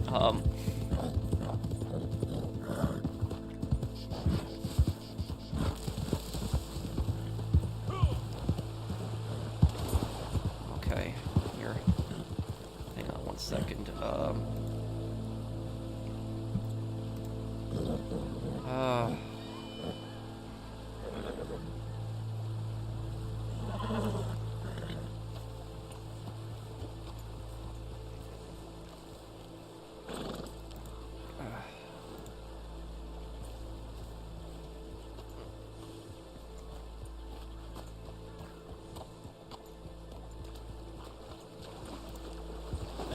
I don't know why people are coming in with these swastika avatars. You know, when I see them, I just ban them.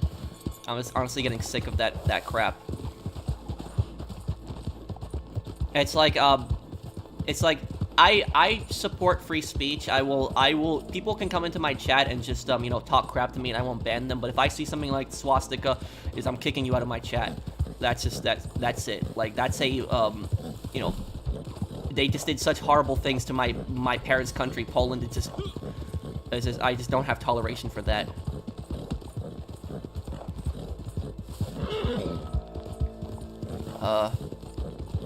Well, I can probably help you with the Fleeca job next time, Blue Wolf. I'm sorry for that. Here where I live, we have a homeless problem in Texas. We have a homeless problem and drugs in the air. I'm thinking of getting a gun permit. I don't want to get stabbed by drug addicts. Well, in Texas, I don't think you need a gun permit. But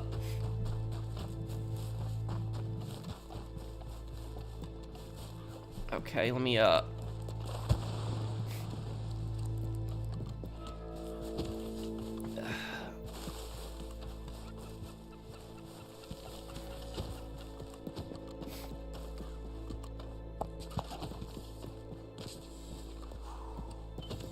let me see. Okay, here we go. The Mandalorians? I don't know if they were inspired by the Mongolians. I think the Yuzon Vong are inspired by the Mongolians in Star Wars. I think the, who are the Mandalorians? Who are the Mandalorians based on in Star Wars? Does anybody know? Maybe the Vikings? I'm not sure. I don't think they're based on the Mongolians. I'm just trying to think who the Mandalorians could be based on in Star Wars, but...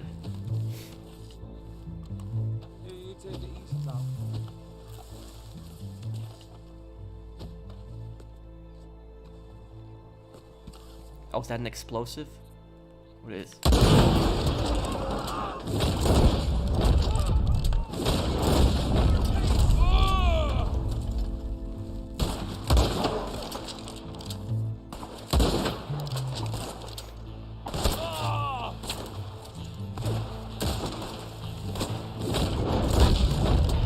They're based on Vikings, so I was right then.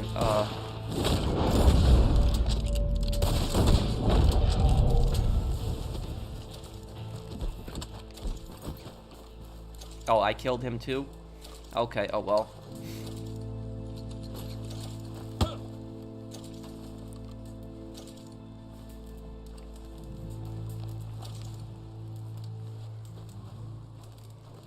Okay. Loot, here we go. Oh, thank you for the super chat, Mario. Okay, I think I know what case you're talking about. Yeah, that guy, I think I know what you're talking about. Yeah, that guy was a creep.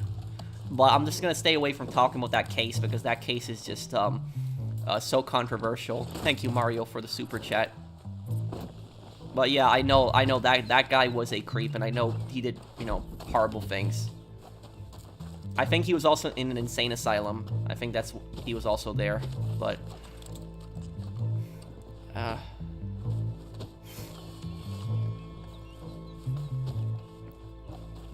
You saw the older Star Wars movies. If you've seen the older Star Wars movies and you like them, don't watch the new trilogy because it'll ruin it for you.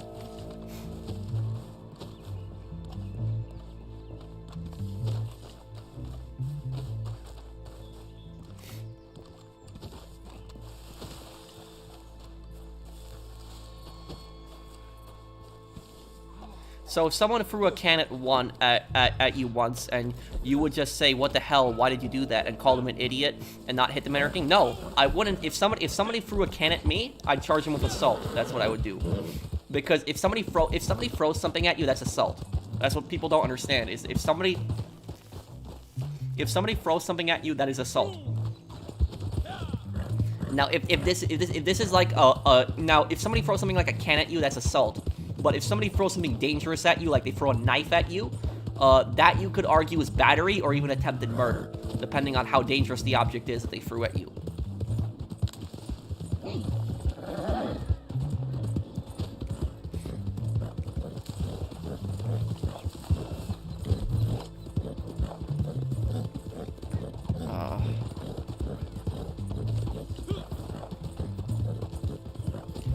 I know the case. I know the case that you guys are talking about. I know the guy.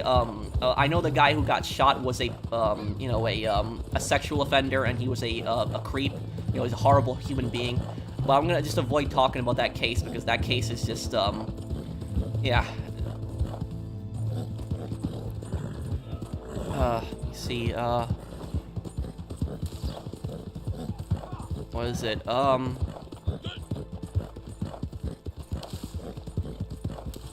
What was it? Have I seen a new season of Fargo? It's not as good as the earlier... No, I haven't seen Fargo Season 5. I should probably watch it.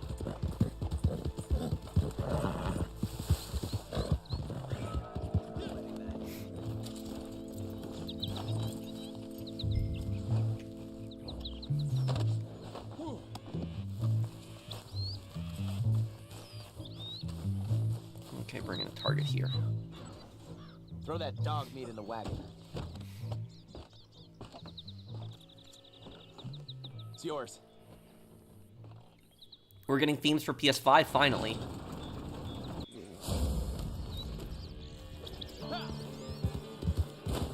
Wait, what makes no sense what I said, Blinded Eagle?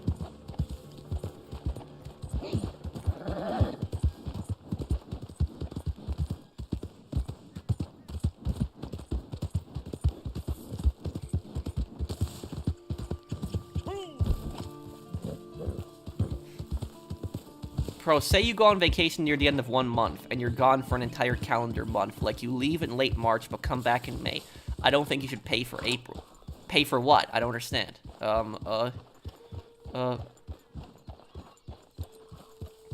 Hey, Pro, what's your favorite, Boondocks episode? Oh, my favorite Boondocks episode, I don't remember the name. It's one of the earlier episodes. It's the episode where there's the Xbox killer, and then like Riley and Huey get Ed and Rummy to help them, and instead of like helping them, they start wasting their time and they go to that supermarket, that little mini mart, and there's like that giant shootout. I think that one's my favorite episode of the Boondocks. I think it's season 1.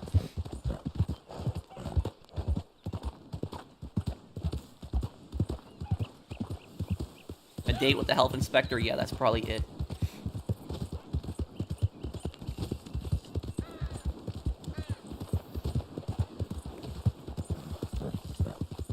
I'm talking about as a tenant, and the reason for this, because even though you have to pay rent, yes, why pay for a rent for a month, which you weren't even there? Well, I'll answer your question. Here's the thing, is sometimes at my rental property, I mean, not my rental property, because it's kind of weird. I own 2 rental properties, and then I also rent. Yeah, that's what's weird. So I live in a rental, and then I have 2 rentals. The reason for that is because I don't, oh, I got my controllers. The reason for that is because I don't need I don't need to own a house. I don't even need to own an apartment. I'm happy with my, the apartment that I have, that I live in. I'm happy with this apartment. You know, I don't have to, it's not insanely high rent, and the water, gas, and electricity is covered. So I don't need a lot of space. I don't need all that stuff. And I own 2 rental properties. And so those 2 rental properties that I have will just cover the rent easily. And I get, double what I pay for rent. I get from those 2 rental properties. So that's, so the 2 rental properties help me, tremendously. And also about what I was saying is a lot of times I leave and I go visit my family in New York and I'm gone for maybe 3 or 4 months. And about that is I still have to pay for those 3-4 months. The reason for it is because, think about this, is a rental is a business, Blinded Eagle. So it doesn't matter whether you're there or not. If you sign a lease and you agree to, rent out, you agree to pay the lease for a year, you don't have to live there for a year, but you still have to pay the rent. So even if you're gone for like a month, you still have to pay the rent for the month because there's nobody else living there. Because the landlord can't get somebody else to move in there because the landlord would be losing money at that point because it's their property. So that's you have to honor the agreement. That's ultimately. And wait, what, Chess? What are you saying? Hang on, let me get my mic charger. Okay.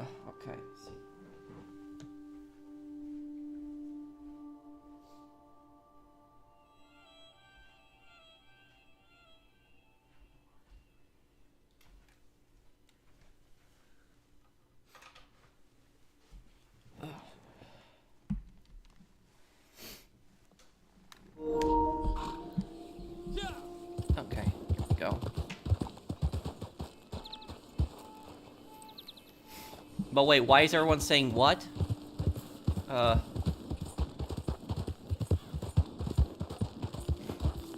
Some YouTuber's making fun of the Titanic disaster, and that YouTuber's probably an idiot.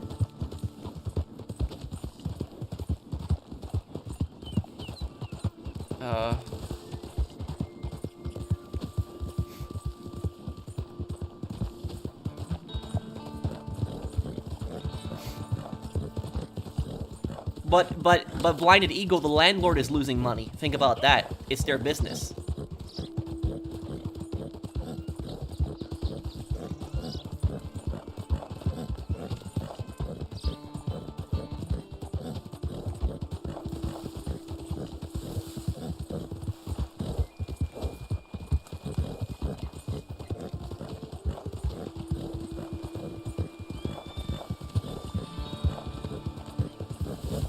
Bro, you talked about Fargo in your Manhunt 2 video, where lower crime rate isn't necessarily safe. Yeah, that's the thing is that that's what I think that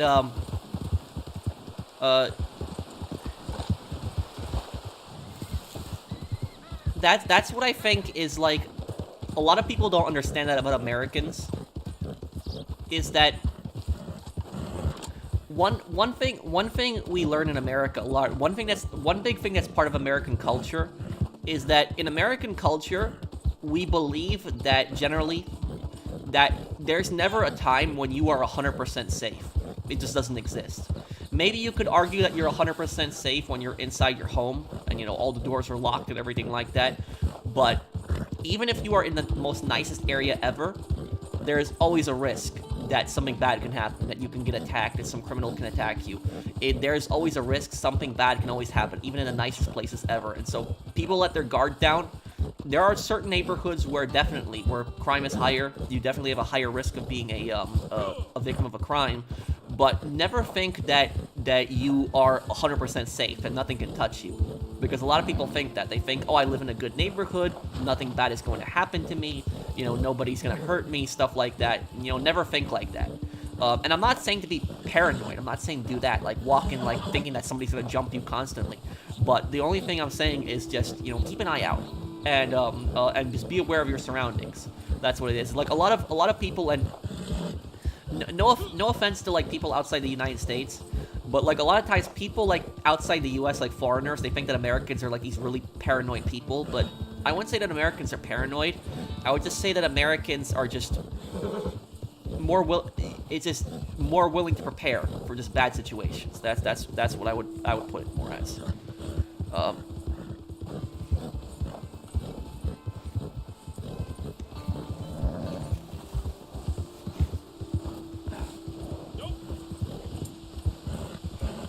Let me see. Can you tell my friend Carlos, can you tell my Carlos it means no more dictators? He's mega sus. No more dictators for him forever. Also, can I get some... Wait, what? I don't... I'm confused now, Soviet. Thank you for the super chat. I don't know what you're asking me. I'm generally confused now.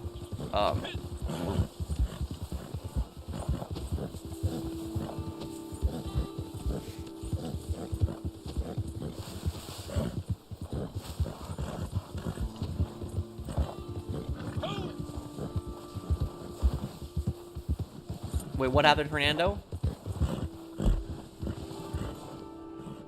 Why is everyone saying what a minute ago? I don't understand too. I don't know what happened.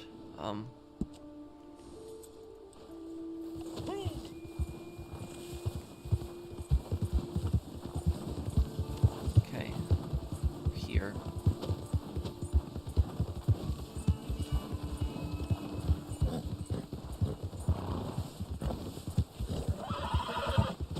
Well, I didn't even mention the guns, but I said that, I said that Americans aren't paranoid people. Americans are just, you know, prepared for just bad situations. That's just what I'll put it as.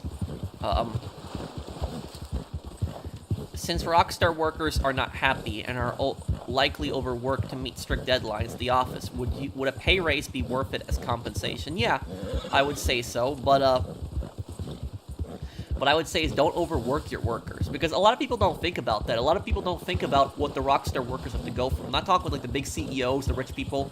I'm talking about the average programmer at Rockstar. Imagine what they have to go through, the deadlines they have to meet, the stress that they have to deal with. I don't want some Rockstar worker overworking themselves for GTA 6. I wanted to take it easy, you know, relax, you know, put time and effort in the game, but like, you know, don't overwork yourself.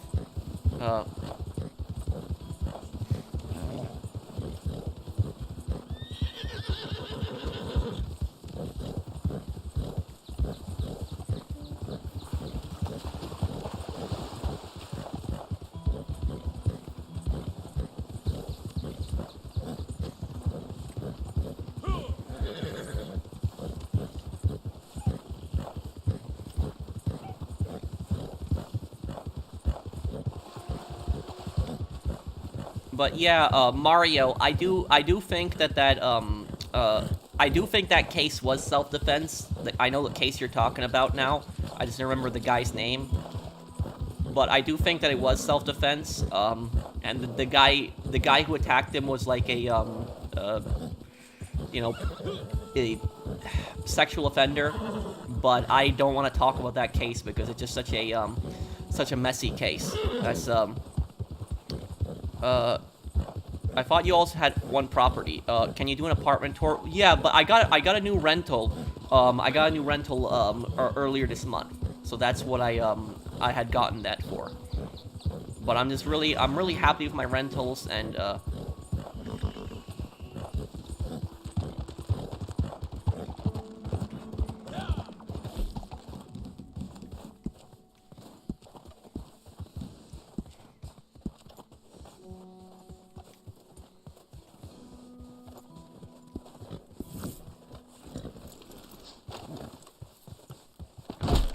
Look after Flaco. Flaco looks after you, okay? I like you. It's so would you ever collect art pieces? No, probably not. It's not for me. It's like I can't imagine myself admiring art. Before I get drunk, okay? Here's the job for you. Some fools ain't been paying Flaco his piece. And that ain't a smart Patrick, thing to if you were do. president of America, No. what would you do to change society? You have all kinds of Over, interesting over. opinions. Wipe out everything they got. Maybe they don't disrespect again.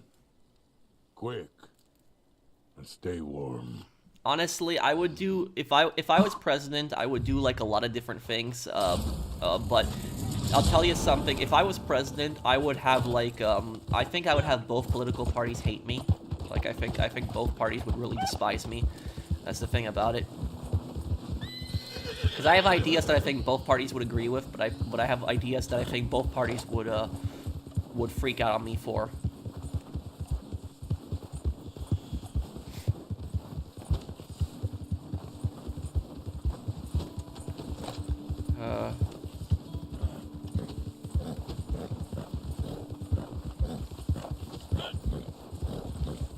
Cheap taco political party would be the best party.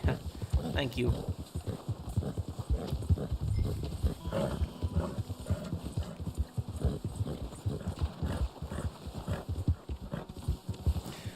Pro, would it be better if presidents were actually determined by popular vote count? Well, my opinion on that, I don't think so. I think that the system right now we have is the electoral college system. I think is better, and the reason I think this system is better is because the thing about the electoral college, and this is I'll have Mr. Super Chat. Let me take a look. Thank you, General's Alert, for that super chat. And who else? Oh, how I thought about visiting a new country. Exalted, thank you for the super chat. I want to visit Poland one day again. I haven't been there since 2010. But here's the here's why I think the electoral college is a good system. The system that we have. A lot of people don't like it, but this is just my opinion. Feel free to disagree with me. The reason that I think it's a good system is it's not a perfect system. You know, it can always be improvements, but the reason I think it's good, ultimately, is because when the Founding Fathers made the Electoral College, what they were basically concerned about is they were concerned about states that they weren't really thinking about cities at the time.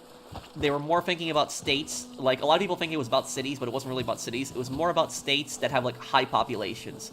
They were scared about states that have, like, really big populations that would basically decide every single election. And the states that don't have that many populations wouldn't really have that much of a say. So the current system that we have is basically have electors in every single state. And whoever wins the popular vote in that state gets the electors. And then, you know, when the electors, it builds up, the max electors, I forget the amount that you need to, you know, to become president, the amount of electors, I think it's 300 something. But basically, each state, think about this. If a presidential candidate has to win each state to get electors, right? Then they would have to visit each state and campaign in each state. They're going to have to go to each state. Oh, 270. My bad, then I messed up. They're going to have to go to each state, and they're going to have to campaign in each state to win that state. If the system was just based on popular vote, what would happen is it would be, you know, California, New York, Illinois, and Texas. Those states that have, like, you know, the biggest cities in America will be deciding every single election. Like, do you think that a candidate would go to a city, a place like Wyoming to campaign? They wouldn't. If it's based on popular vote, they wouldn't. But if it's an electoral college and Wyoming gives them electors, they're more likely to go to a place like Wyoming. You think candidates are going to go to a place like North Dakota? No, they're going to ignore those places. They're going to go to the big cities. So that's why I personally think it's better, because they're going to have to campaign in each place, and they're going to have to get to know the people in each place. That's just my opinion. Feel free to disagree with me, but that's just my view on it.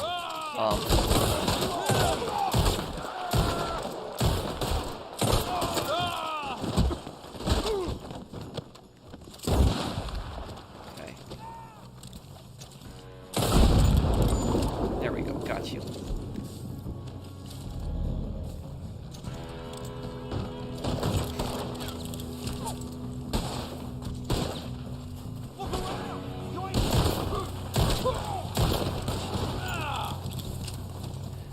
I totally disagree about the Electoral College. It favors southern states and smaller states.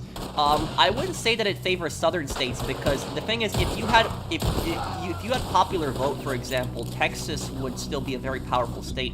The Electoral College tends to favor Midwestern states and Western states like Wyoming, North Dakota, South Dakota, Nebraska, places like that, generally.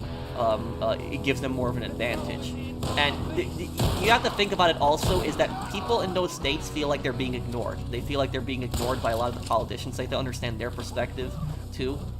And politicians, a lot of times, ignore those places. They don't bother campaigning in those places because they say, oh, you know, the entire state of Wyoming, I think, only has like 700,000 people. Do you ever see a presidential candidate campaign in Wyoming? So that's, that's what I'll say about it, is,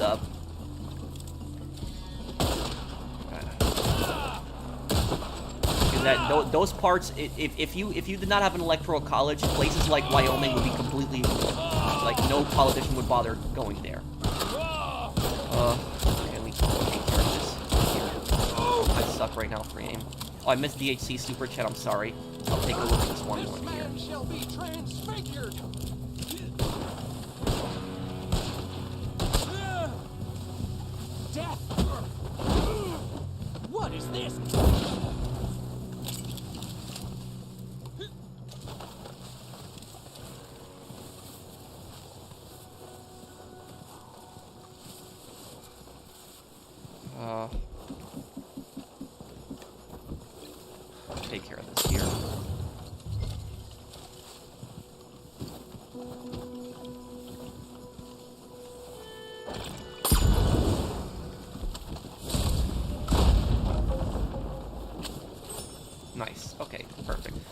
play some poker here. We're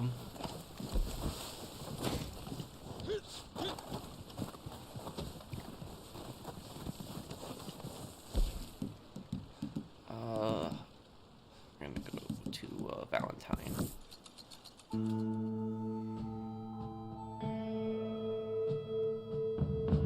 Before I understand now, great explanation. Thank you. Well, thank you, W Fan King. Oh, and the super chat's right. All jokes, bro, just hyper.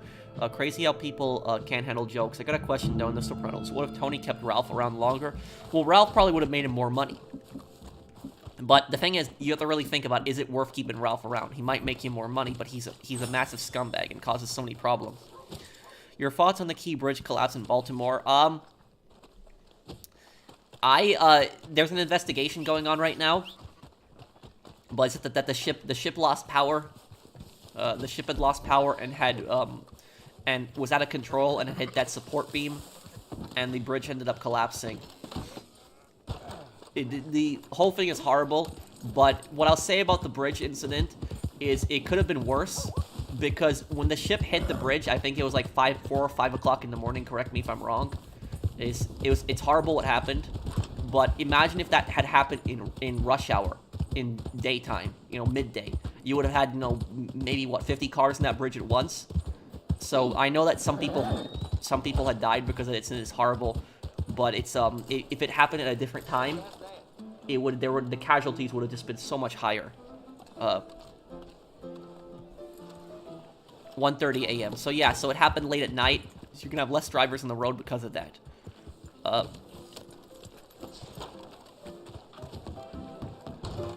Do tell Patrick, what changes would you make? Why would both parties hate you? You seem to be a benevolent landlord. Thank you, Curiosity. Honestly, what I would personally do is, if I was president, is I would shrink the government as much as humanly possible. What I would do is I would probably close down a lot of the military bases that are in just so many different countries. Like, we have hundreds of military bases. I don't think that that's really necessary, unless it's like an ally that needs us. If it's like a country that they want our military to be there. But but other than that, I think a lot of it, those hundreds of military bases, I think it's a waste of money. I would abolish a bunch of government agencies. CIA, ATF, NSA. I would try to reform it, if not abolish it. Just basically try to cut down as much bureaucracy as possible. What I would do is I would abolish the federal income tax, and what I would replace the federal income tax with is I would replace it with a 1% federal tax, sales tax on pretty much everything. So everything you buy, there would be a 1% federal income tax on that. I wouldn't abolish stuff like welfare. I would not abolish stuff like that. I think that welfare, despite me being pretty libertarian, I think that welfare does help people.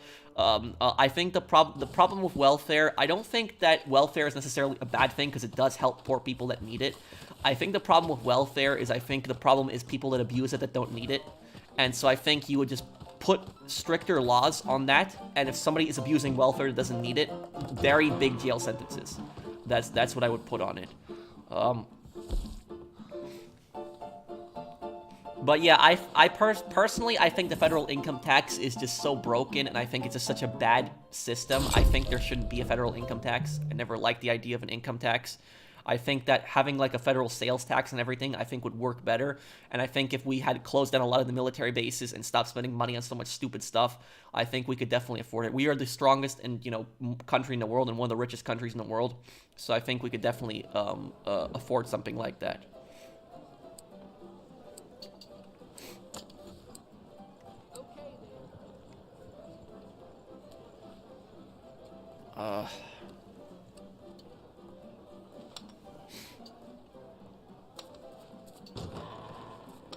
What do you mean there would be a massive push for European-style regulations? What are you talking about? What do the ducks symbolize in The Sopranos? I don't know. I don't know. I know they appear in a lot of episodes, but I honestly don't know. Favorite character in Avatar: The Last Airbender? Oh, that's easy. Zuko is my favorite character. Thank you, Mr. Nowhere.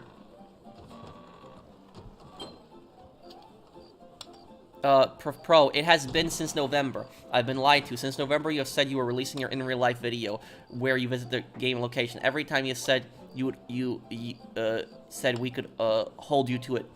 The video actually has a release date this time. And the video is actually coming out next Saturday. So I promise it will be out Saturday. Next Saturday, it will be there. I will have it for you, Craig. You have my word on that. There's no more delays on that. I've just been through so much stuff, doing so much stuff, but next Saturday, I promise you, the real-life video is going to be out on Saturday. The real-life location. It will be on Saturday. Next Saturday. That's when it will be. This is the last time I'm saying this. It'll be on Saturday. Just understand my perspective. I've been dealing with a lot of stuff. I've had a lot of stuff to do, a lot of work to do, a lot of different projects, but that's high professional. Love the Sopranos. Thank you, Vito Scaletta. Thank you. I see you like Mafia too. Thank you. What cards we got? None of these are matching here. What do you think about the Polish-Lithuanian Commonwealth? I think the Polish-Lithuanian Commonwealth was a bureaucratic nightmare. Thanks, Pro. I understand how much you have been through. I'm happy it's coming out. You're my favorite YouTuber for a reason. Thank you. Thank you, Dona VS. Thanks, man. Zuko's redemption arc is definitely really good.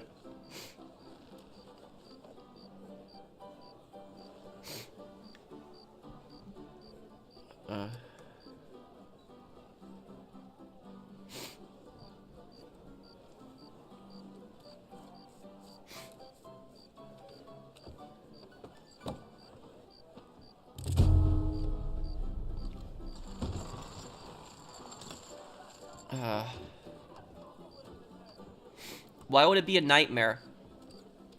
The thing about the Polish-Lithuanian Commonwealth is a lot of people are proud of the Polish-Lithuanian Commonwealth, but the Polish-Lithuanian Commonwealth was a disaster of a government. It had a really stupid, incompetent government. It was a bunch of aristocrats, a bunch of like rich elites that were in the parliament that were basically deciding. The king had barely any power. It was just a terribly run government. It was just a very incompetent government. It's pretty much the Polish-Lithuanian Commonwealth. Their incompetence of a government is a huge part on why foreign powers were so able to easily take advantage of them.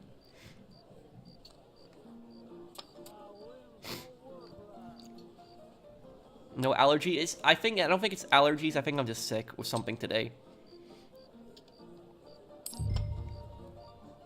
If the bridge collapsed during rush hour, would there be a push for European-style regulation? Pro is a genius, damn Nero. Thank you. I don't think I'm a genius. There's a lot of things I'm ignorant about, but what is it? I don't know how any European-style regulations could have stopped what happened. You had a giant cargo ship that's like how many, one of the heaviest objects in the world, ramming into a support pillar for a bridge. I don't think there's really any kind of regulation that could have stopped what had happened.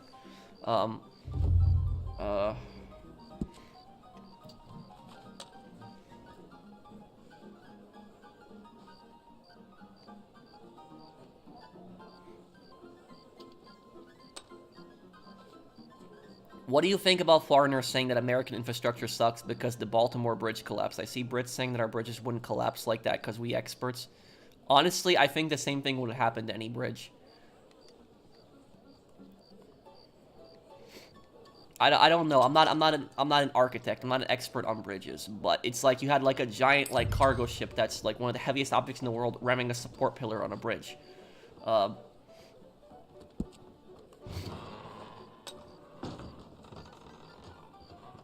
Sopranos versus Breaking Bad. Well, Sopranos I would like more, but I haven't watched Breaking Bad really. I've been watching since like 9th grade. Oh, what grade are you in right now, Raphael? How would you make the Polish-Lithuanian Commonwealth better? I think if the damn, I don't have any cards here. I think if the Polish-Lithuanian Commonwealth had a government more like revolutionary France, it probably would have been more successful.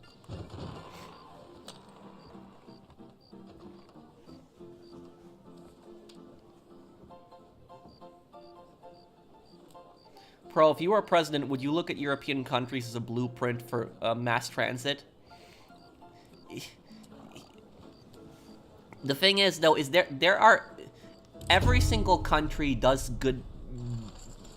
When it comes to infrastructure, every single country does good and bad things when it comes to infrastructure. It depends on what European country you would, model it on.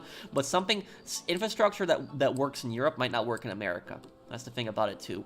I mean, America has a massive highway system. A lot of European countries don't have that. I know there are highways in Europe, don't get me wrong.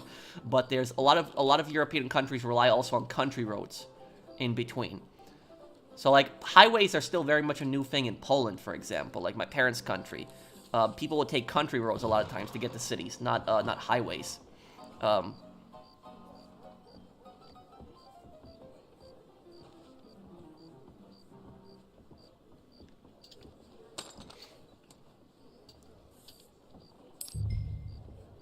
This sucks. Your thoughts about $20 an hour minimum wage in California? Thank you, Zuhair. Aziz, if I'm reading your name correctly.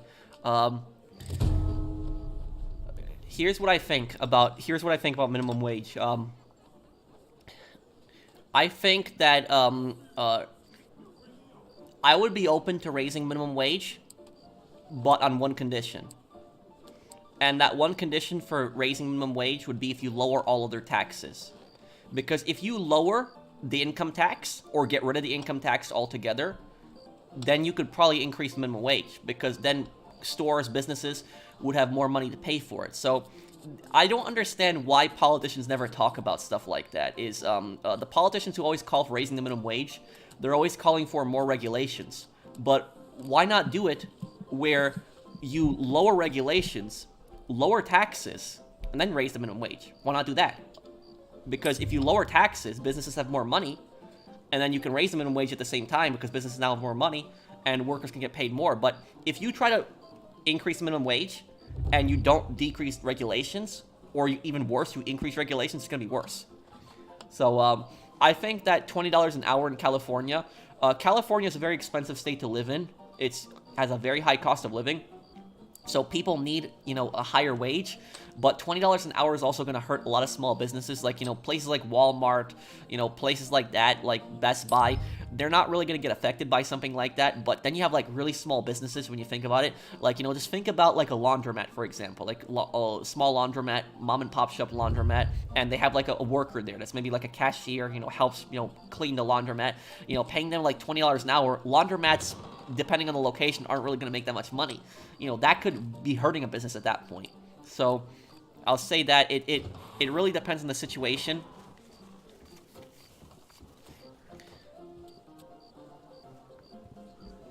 I think there could be an argument made for a higher minimum wage, but if you make an argument for a higher minimum wage, you would have to lower all other regulation. I don't know why nobody else ever thinks about that. Like, I have never seen any politician ever suggest that.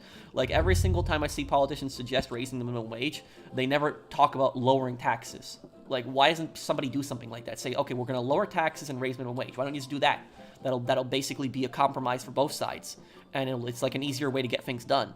But it's like, no, people just say, oh, we'll just, raise minimum wage, and we're going to raise regulations at the same time, too. No, it's not going to work out the way they think it's going to work out. Hi, Pro. Have you considered playing the Yakuza games? Yeah, I'll consider playing them one day. Thank you for the super chat, Gallo. The reason why so much of that bridge came down was because that particular pillar supported the arc truss, which held up the center bridge deck. Oh, thank you, Mario. Thanks for the super chat.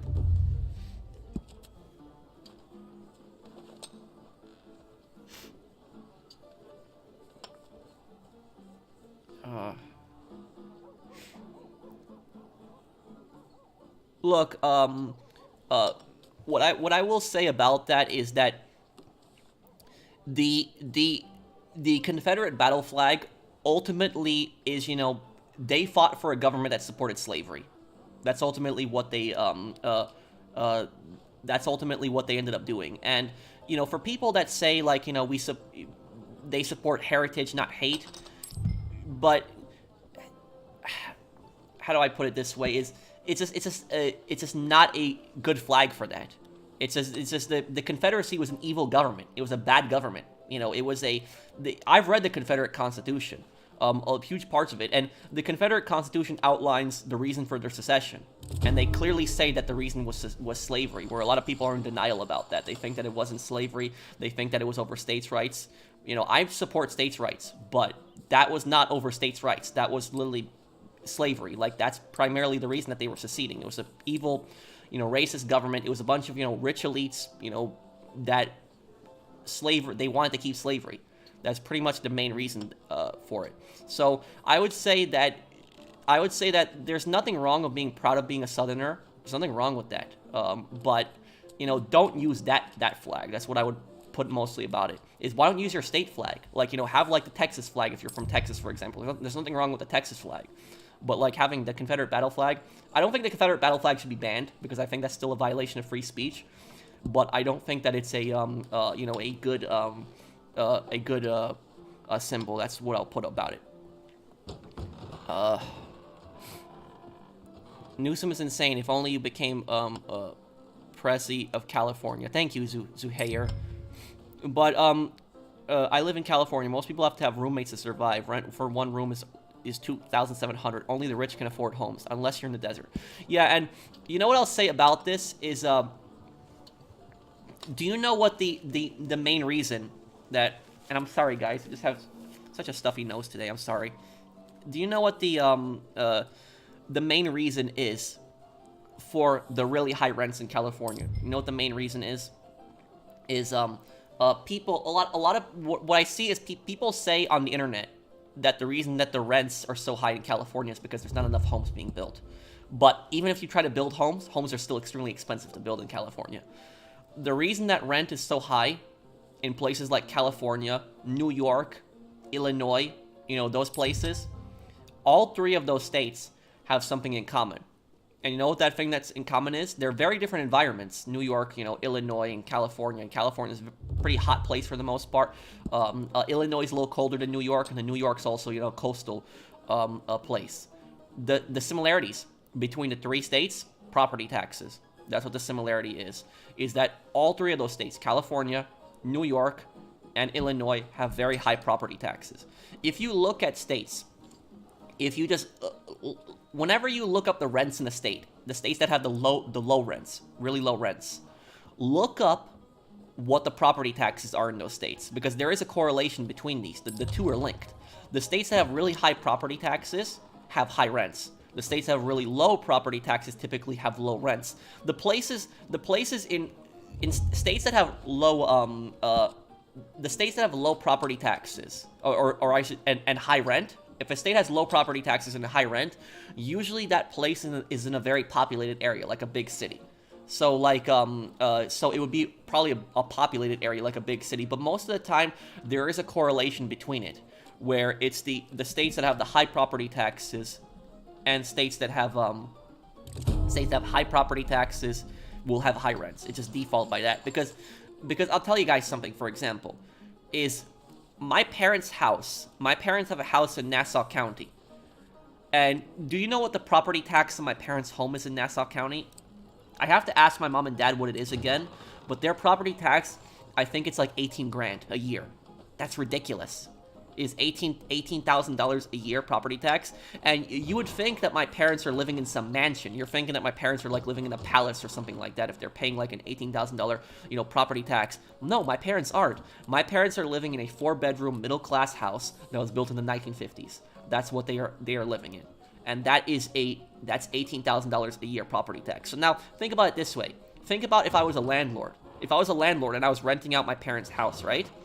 I would have to rent out that house for something to get higher than $18,000 a year. So I need more than 18 grand a year, or else I'm not breaking even, or else it's a loss at that point. So that's what I'll say about it. Is it's the property taxes, which is the main reason. And I never have liked property taxes. I hate property taxes. I hate income tax and I hate property tax, but I would say that property tax I hate even more than income tax because property taxes, to me, it's like paying rent to the government. That's pretty much what it's like. It's like it's like you're paying rent for the government to let you live there. That's ultimately what it's like. And if you don't pay the property tax, what happens? The government takes your property away from you.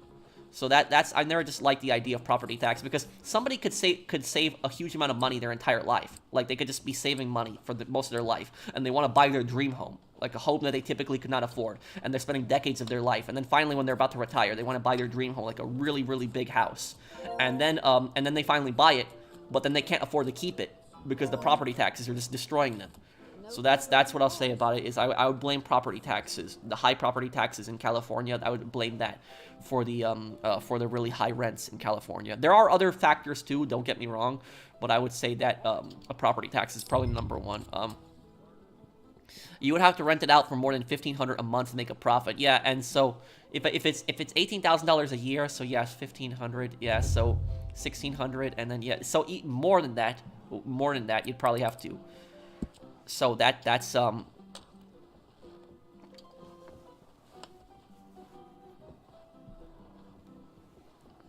Martin.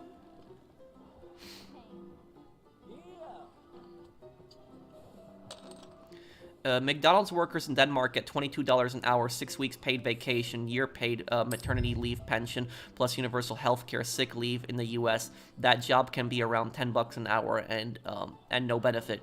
Yeah, but here's the thing that I'll say, is the U.S.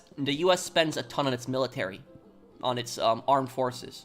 I guarantee you that the U.S. spends a higher percentage-wise on its armed forces than Denmark does. So that so the reason the U.S. doesn't have a lot of those things is because the U.S. spends the U.S. has similar taxes to a lot of other countries, but they don't have as many features as other countries because the U.S. spends so much stuff on wow. The U.S. spends so much stuff on a lot of stuff that it doesn't need to. Why is squatting even a thing? Because of stupid politicians.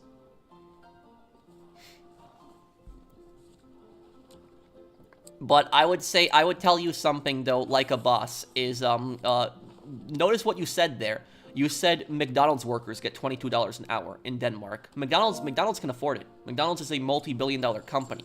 If you put $22 an hour to small businesses, like I live in the Midwest, that's where I moved to, and I'm telling you, in my personal opinion, the small businesses out here in these towns, these really small towns here in the Midwest, you have like stores that towns that have like less than 100 people in them. Like I've driven through plenty of these towns where it's like really small towns. If you did $22 an hour minimum wage here, those businesses would be gone. I'm telling you that right now. I'm not greedy. I'm not saying like, I'm not one of those people that's like, oh, corporate profits or anything like that. I hate giant corporations too. What I'm saying is that if you did like $22 an hour here in like the Midwest, it would kill the small businesses. They'd be gone. And what you would end up doing is you would probably end up creating a monopoly, because then the small businesses would be gone, and then you'd have the mega stores would come in because they can afford to pay the minimum wage. That's what I'll say about it.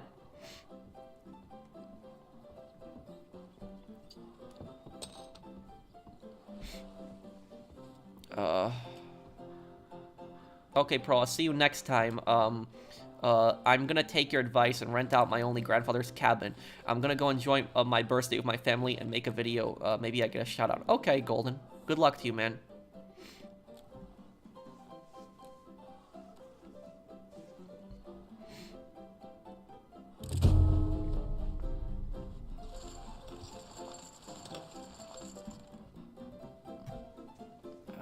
Okay.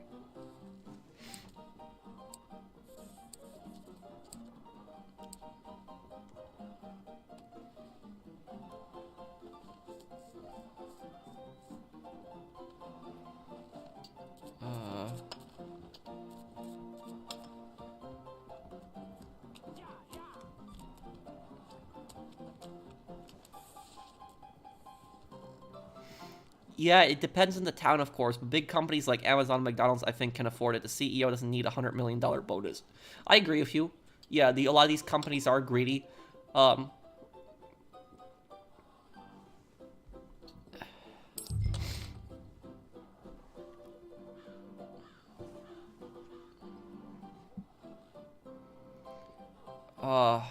Okay. No, these cards suck. What do you think about Chicago is suing Glock because the full auto switch is raising the murder rate? That's so stupid. And honestly, I'll tell you something. A gun company is not responsible for that. It's like trying to hold a gun company responsible for that is like trying to hold a car company responsible for accidents. Like, it's not in like people speeding. It's not the car company's fault. They just made a product. It is not you know, I don't think personally, in my opinion, I don't think it's the guns that are at fault. Because I'll tell you something. I grew up in a very anti-gun state. I grew up in New York, and I'll tell you, when I was growing up as a kid, and I was like teenager, early high school, I did think that guns were the problem when I was like younger. I did think that, but as I got older, I changed my mind on a lot of that stuff. And what happened is when I ended up moving to the Midwest. Like, you know, here in the Midwest, is the vast majority of people here own guns. Like, it's very, very common. Huge amounts of people own them. And we have, like, no shootings. Like, it's much safer than New York. Like, there's no gun crime. I live in I would say a large town here in the Midwest, and there's a local news station here, and I watch that local news station every single day, and I never hear about any gun crime, any gun violence, despite the vast majority of people owning the guns. And that, to me, is pretty much proof that it's not the guns' fault that's causing the violence. It's more the people, the gangs, the criminals. So that's what I would ultimately put it on. Is I would blame the criminals. I don't think that it's guns. And so Chicago, like, suing, like, you know, Glock, I think that that's personally, like, stupid. I think that Glock should sue those stupid politicians. That's what I think the problem is there. So yeah, I just don't think, you know, feel free to disagree with me, but I just don't think that it's the guns. I don't think they're to blame. Are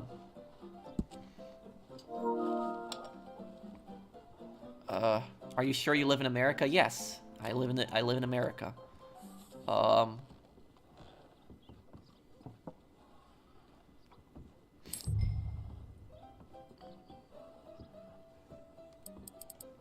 Put $1 here. I'm terrible in this.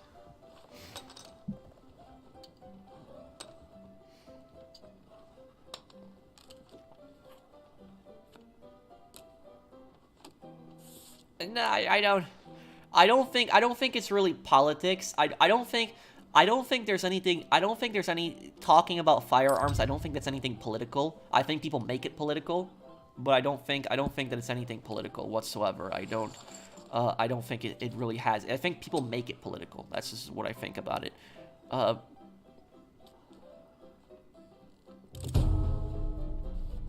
Man, terrible hands there.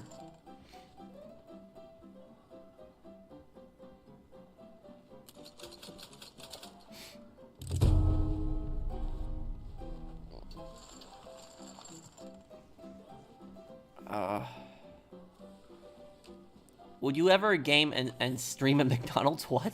Like, you make a video of that? I don't know it. That sounds cringy.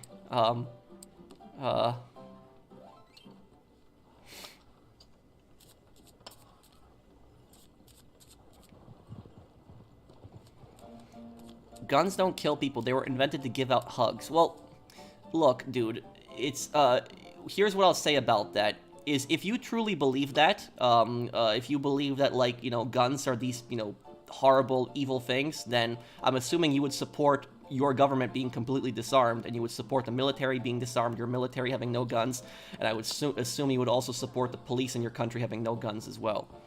Because that's the one thing I don't understand is, people will, like, people will say that, like, we'll blame guns for everything, but then they'll say, oh, you know, I fully trust the government to have all these horrible, evil, you know, weapons, stuff like that. So, the way I see it is if civilians aren't allowed to own a firearm, I don't think the government should be allowed to own firearms either. The buy-in timer is expired. Oh, I've been removed. But that's it. And here's the thing about this is, do you know who has actually committed the most amount of... Do you know who has committed the most amount of gun murders in history? Who has committed more murders with guns in history than anyone else? You know what group? Government. Governments have committed more murders with firearms than civilians ever have in history. Governments have committed 100 times more murders with guns than civilians ever have. So that's ultimately what I'll say about it. Is if we're going by that same logic, that civilians are too irresponsible to have guns, then the government should have no guns, because history has shown that they're the most irresponsible with it. The thing is though, is that I think, in my personal opinion though, art is you have like two countries, like Switzerland and the United States, and Switzerland and the United States both have very high gun ownership rates, but Switzerland does not have as much gun violence problem as America, and I think there's two main reasons for that. I think the first reason is I think America has a lot more, you know, gangs, mafias, like organized crime and all this other stuff. A lot of these criminal groups in America that aren't in Switzerland. And the second reason is Switzerland has way better mental health than America. America has really crap mental health. So I think that's ultimately, I think, the solution. I just don't blame the firearms. I mean, feel free to disagree with me, but that is my view. Is I just don't blame the firearms for it. I think that there are other factors to it. Let's see here.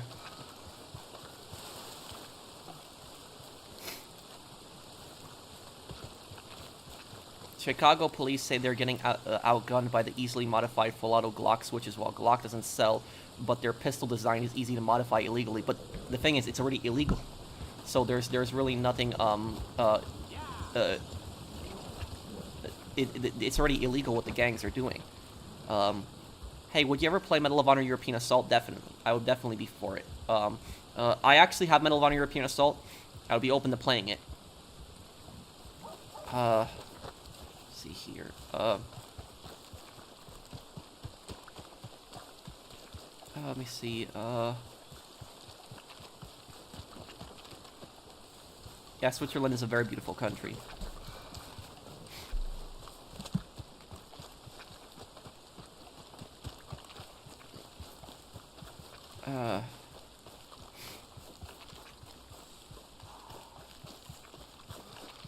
It takes years to buy a gun there in Japan. I know, Japan is very strict.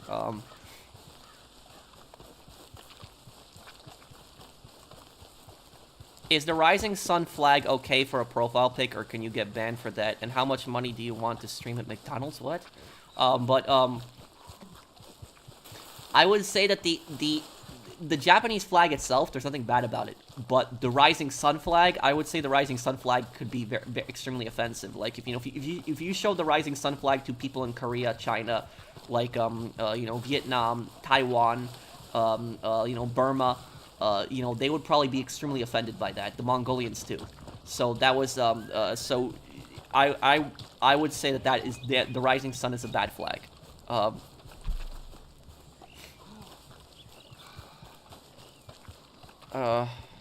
What's for dinner? I don't know. I'm gonna see what's for dinner. I might cook a burger.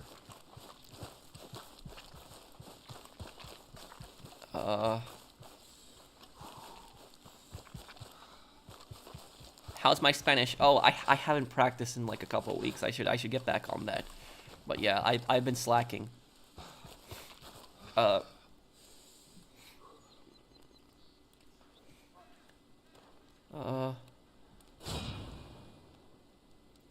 You like tacos? Yes. I like all Mexican food, but I would say my favorite Mexican food is probably quesadillas. That's what I would say. I would say quesadillas are probably my favorite ones. And what I love about them is that when you're making quesadillas, you can really put whatever you want in it. Like, there's so many different combinations that you can just put in them. That's what I like about them. They're such an easy meal to make, but there's so many different things that you can just throw in them, and you can make so many different combinations. Yeah, I started ditching, Dennis, I started ditching frozen burgers. I don't eat frozen burgers anymore. I only eat fresh burgers.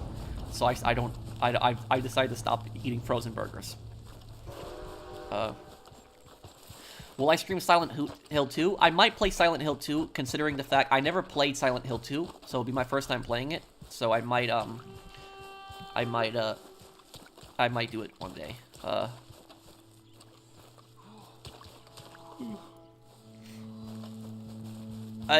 Route 66 was a big road. I don't know that much about it. But I think Todd is a bit more realistic.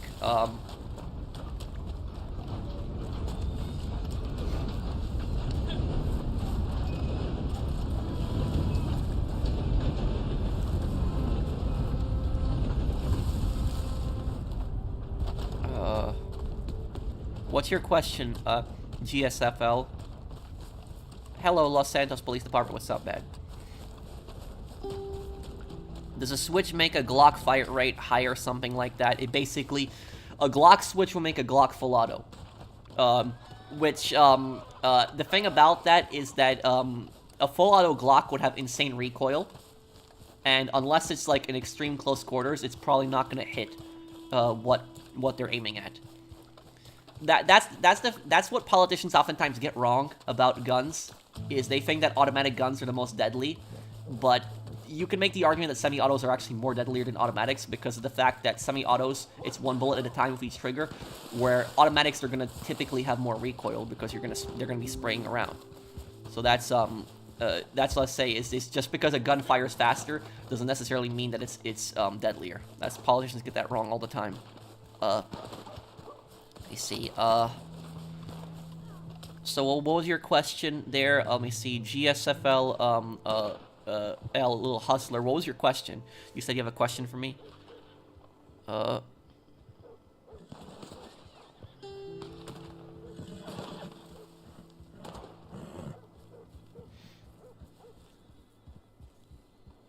Can you play The Last of Us? I could do a playthrough of it one day, Jordan, but I'll be honest with you, I don't like the second game. The second game I didn't like. The first game I liked, but the second game I didn't like.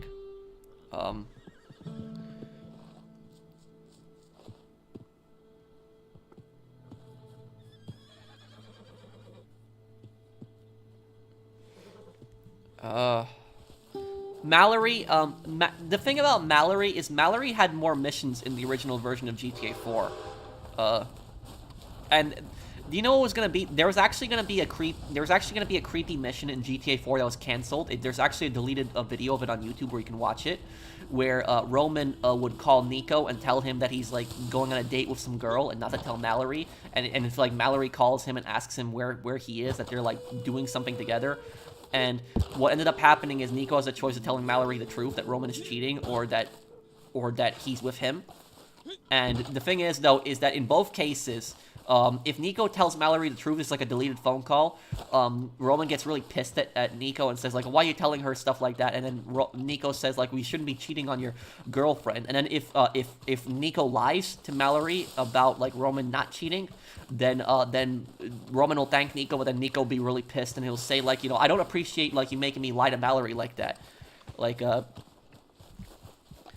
so, let me see here. Did Hustler ask me his question? You could make the argument that it's deadly at close range, Commander Cody, but it's not going to do anything. It's going to be very difficult to hit anything. I mean, you know, a full auto Glock, like even video games oftentimes show a full auto Glock how inaccurate it is.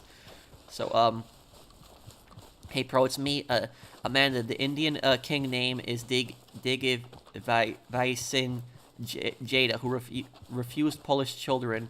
And can you be my friend in chat? I have no friends, please.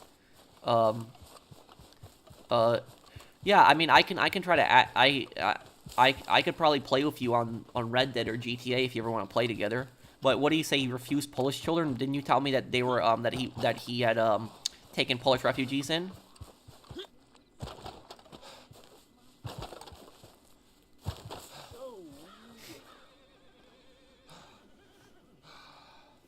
No, Cody is right. There are 100 drums for Glocks. Let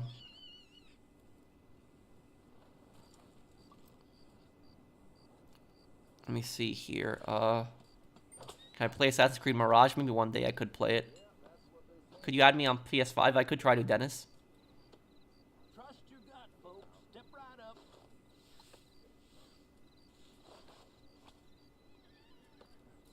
Sonny, I own you, Tommy. Sonny 30 minutes later is dead.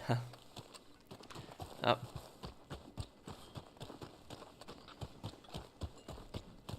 I will probably do a review on the Cluck and Bell raid.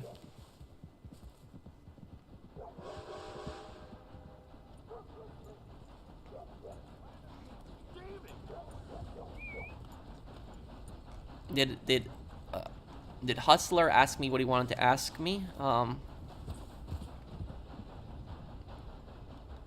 me see here. A friendly player. I don't think he asked me. I don't see his,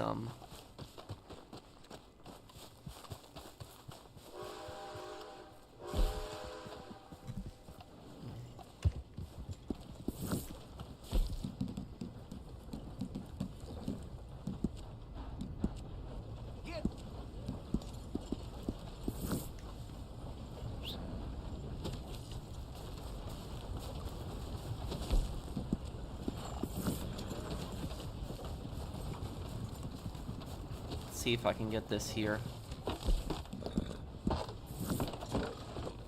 Ah. Go. All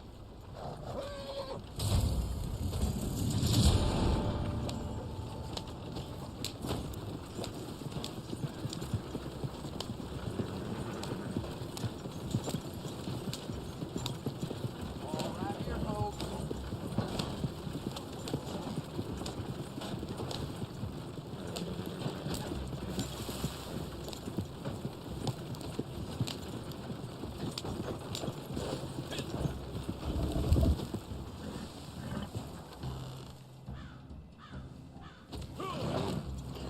Okay, this is gonna be tough here.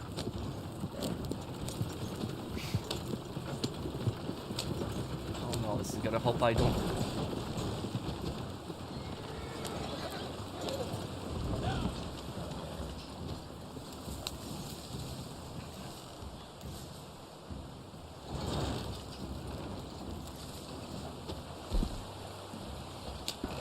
Oh, this guy's a new player too.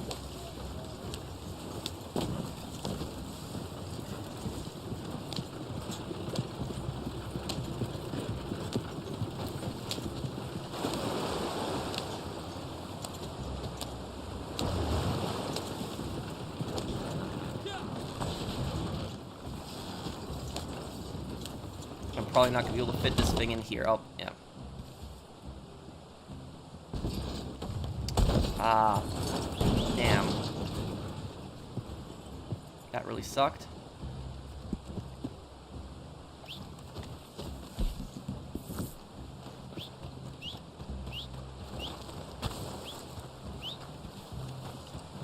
Come on, horse, get over here.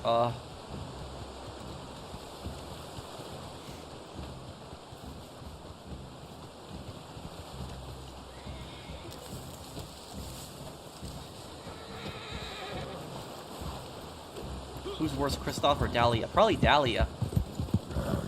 At least Kristoff cared about his brother.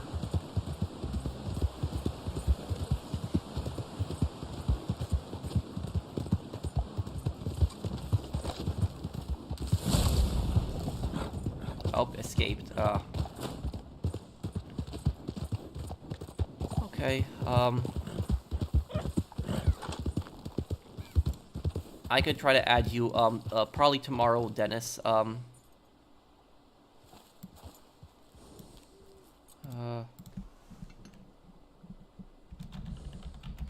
See here. Hey, Pro, it's me, Nanda. You want to know my great-grandfather is of Polish descent, but I am Indian. Some of my family members came to India as merchants and traders. And can you be my friend in chat? Sure. That's really cool. So you're saying that your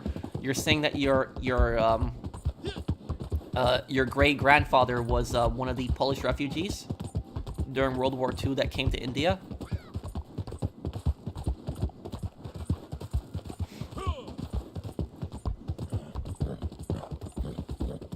I watched My Life as a Teenage Robot when I was a kid. Is that game good, Patrick? The one you advertised in your lore video? Yeah. War Thunder is a pretty fun game. It is a little bit of a grind, but it is. I do like the X-ray kill cams on the. I do like the X-ray kill cams with the tanks, and I like how it shows you the internals every time you blow up a tank.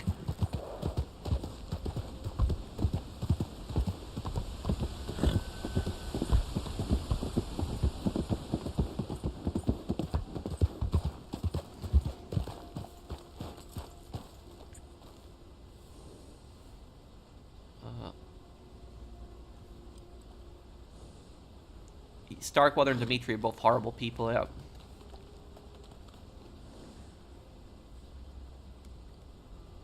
Did Hustle ever post his comment? He was telling me to read his comment, but I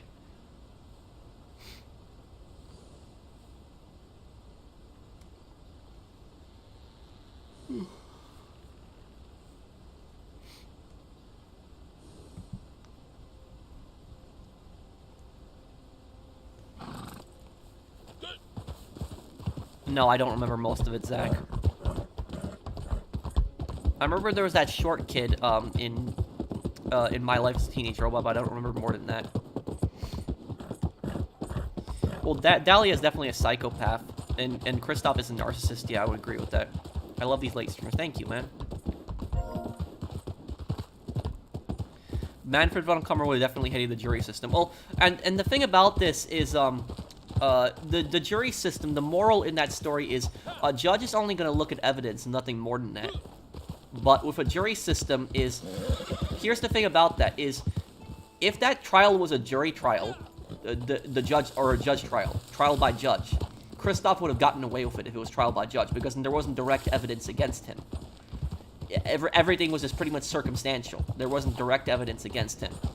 However, though, the jury is able to see things that a judge can't. The jury is your peers. And they're going to have different perspectives than the judges. The judge is only going to review the evidence and is going to do everything by the book according to law. But the jury basically took what Apollo said, as you were saying, Officer Soldierist, and the jury knew that Kristoff was guilty. So even though the evidence wasn't there, the jury knew, everybody knew that Kristoff was guilty. Everybody knew that Kristoff didn't. And Kristoff was even bragging about how there was no evidence. He was making it worse for himself. So the jury knew that he was guilty. That was pretty much the moral of the story. That's why a jury trial is always better than a trial by judge. Do you think Henry, Mafia 2 was ever Vito and Joe's friend, or he was just using them like the rat he was? I do think he was. He did consider them a friend to a degree, but I think he was also using them. I'll have a lore video on Henry one day, and explaining basically the backstory behind that whole thing. Yeah.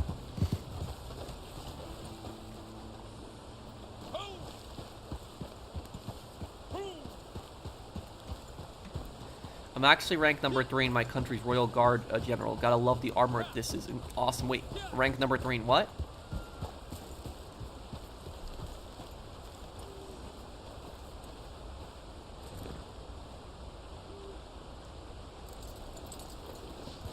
Is the Titanic the worst ship disaster to ever happen? No, it's not. The worst ship disaster to ever happen in history. I think that it is the, somebody in the comments probably knows the ship that I'm talking about. I forget the name of it. Not even the Lusitania. There was this ship. It happened during World War I. It was like a ship in Canada. And it was like it was a ship that had a lot of explosives on it. It was like a ship that was carrying ammunition. And it was like a lot of ammunition, you know, artillery. And the ship exploded, but it didn't explode because it didn't get hit by anything. It just, something went off in the cargo hold. Like some of the explosives just went off in the cargo hold, and the entire ship exploded. It was like a giant crater, and basically blew up most of the town that was near the ship. So the ship was near a town on the coast, and it blew up. Like that ship that was carrying so much ammunition was like a giant crater. Like the whole ship that exploded. Everyone on the ship died, and then the explosion was so big it shook the nearby town and killed tons of people in the town nearby. I'm trying to remember what the thing was called. Like, does anybody know what I'm talking about? It was like a World War I ship, and it blew up random. It blew up. It was in, I think it was Canada where it happened. Let me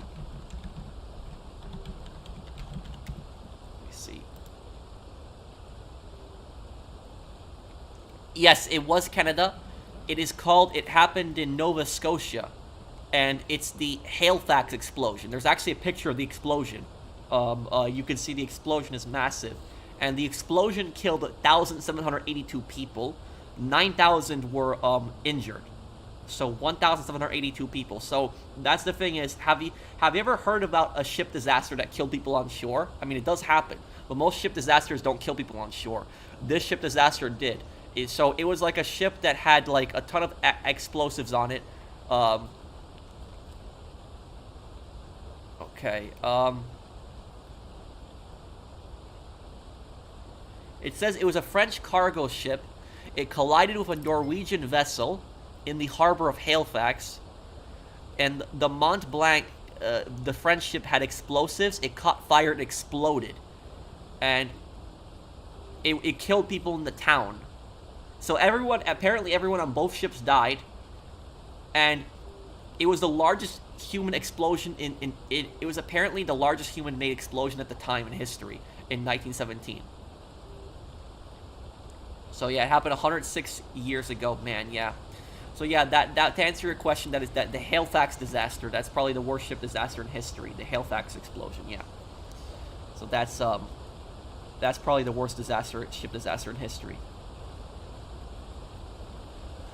Uh,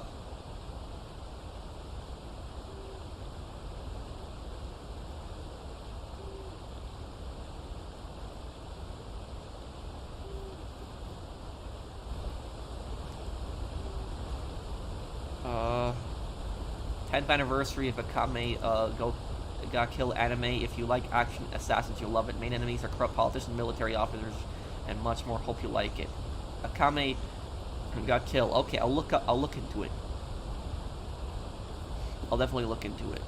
My manager got mad at me today and yelled at me for not doing computer work during my break. She said that since we get paid for breaks, we have to do work if they need us to. No. Here's the thing: is that when you really think about it, how is it a break if they're making you do work? That doesn't make sense. Your manager is saying, "Oh, you get paid for breaks, and so therefore you have to work during breaks," but then it's not a break. If you're working during the break, it's not a break. It's not a break. So just if your manager does that to you next time, I don't want to get you fired or anything like that, Jordan. So take what I say, however you want. But if it was me, I would just say to my manager, then is it really a break if I'm working on my break? It's not a break then. That's can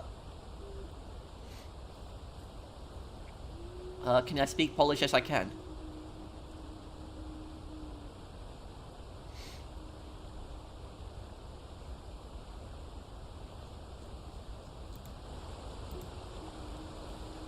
Okay, so I guess I will the MV Wilhelm Gustloff. I don't know what that is. The ship.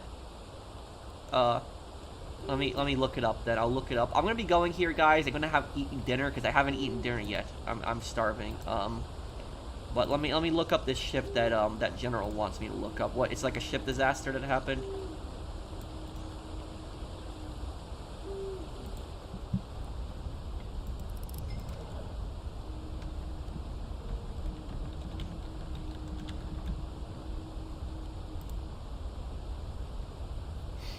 Let me see here.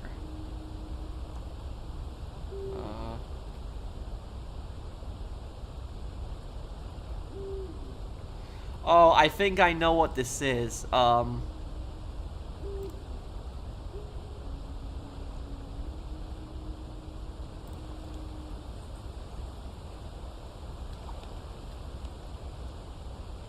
think I know what this is. Is this the ship that was yes, this was like it was like a German medical ship that was like sunk by like a Soviet submarine.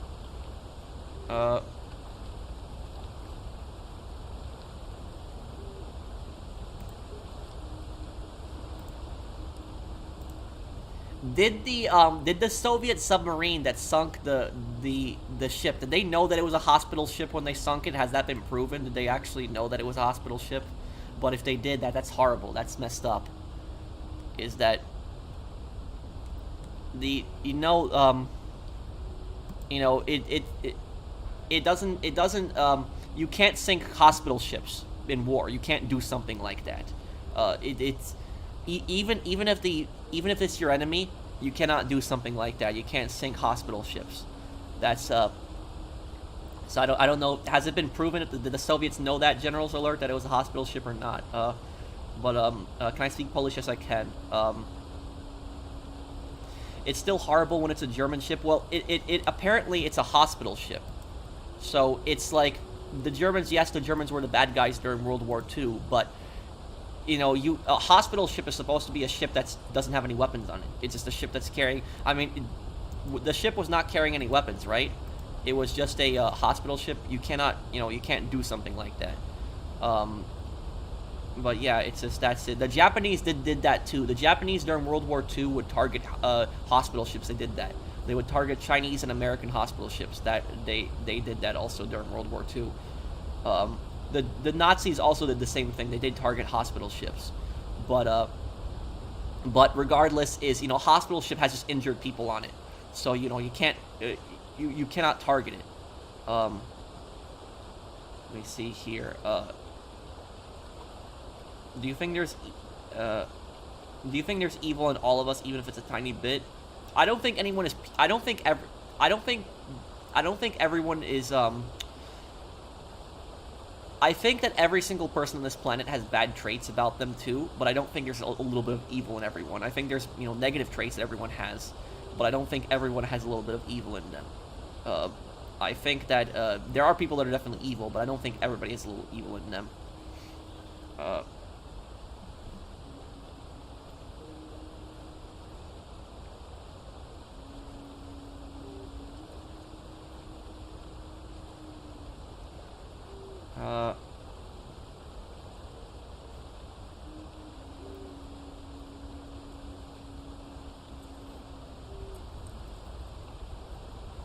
Okay, so I guess I'll be going here, guys. Thank you guys for the, I think games with GTA Plus library expands, maybe even PC, I think it'll be definitely worth it. Well, if they added more Rockstar games with GTA Plus, I think that would definitely add more incentive to it. But I guess we'll be going here, guys. Thank you guys for watching my stream. If you guys enjoyed the stream, do drop a like, and I will see you guys on the next one. Take care, everyone. Have a wonderful day, guys.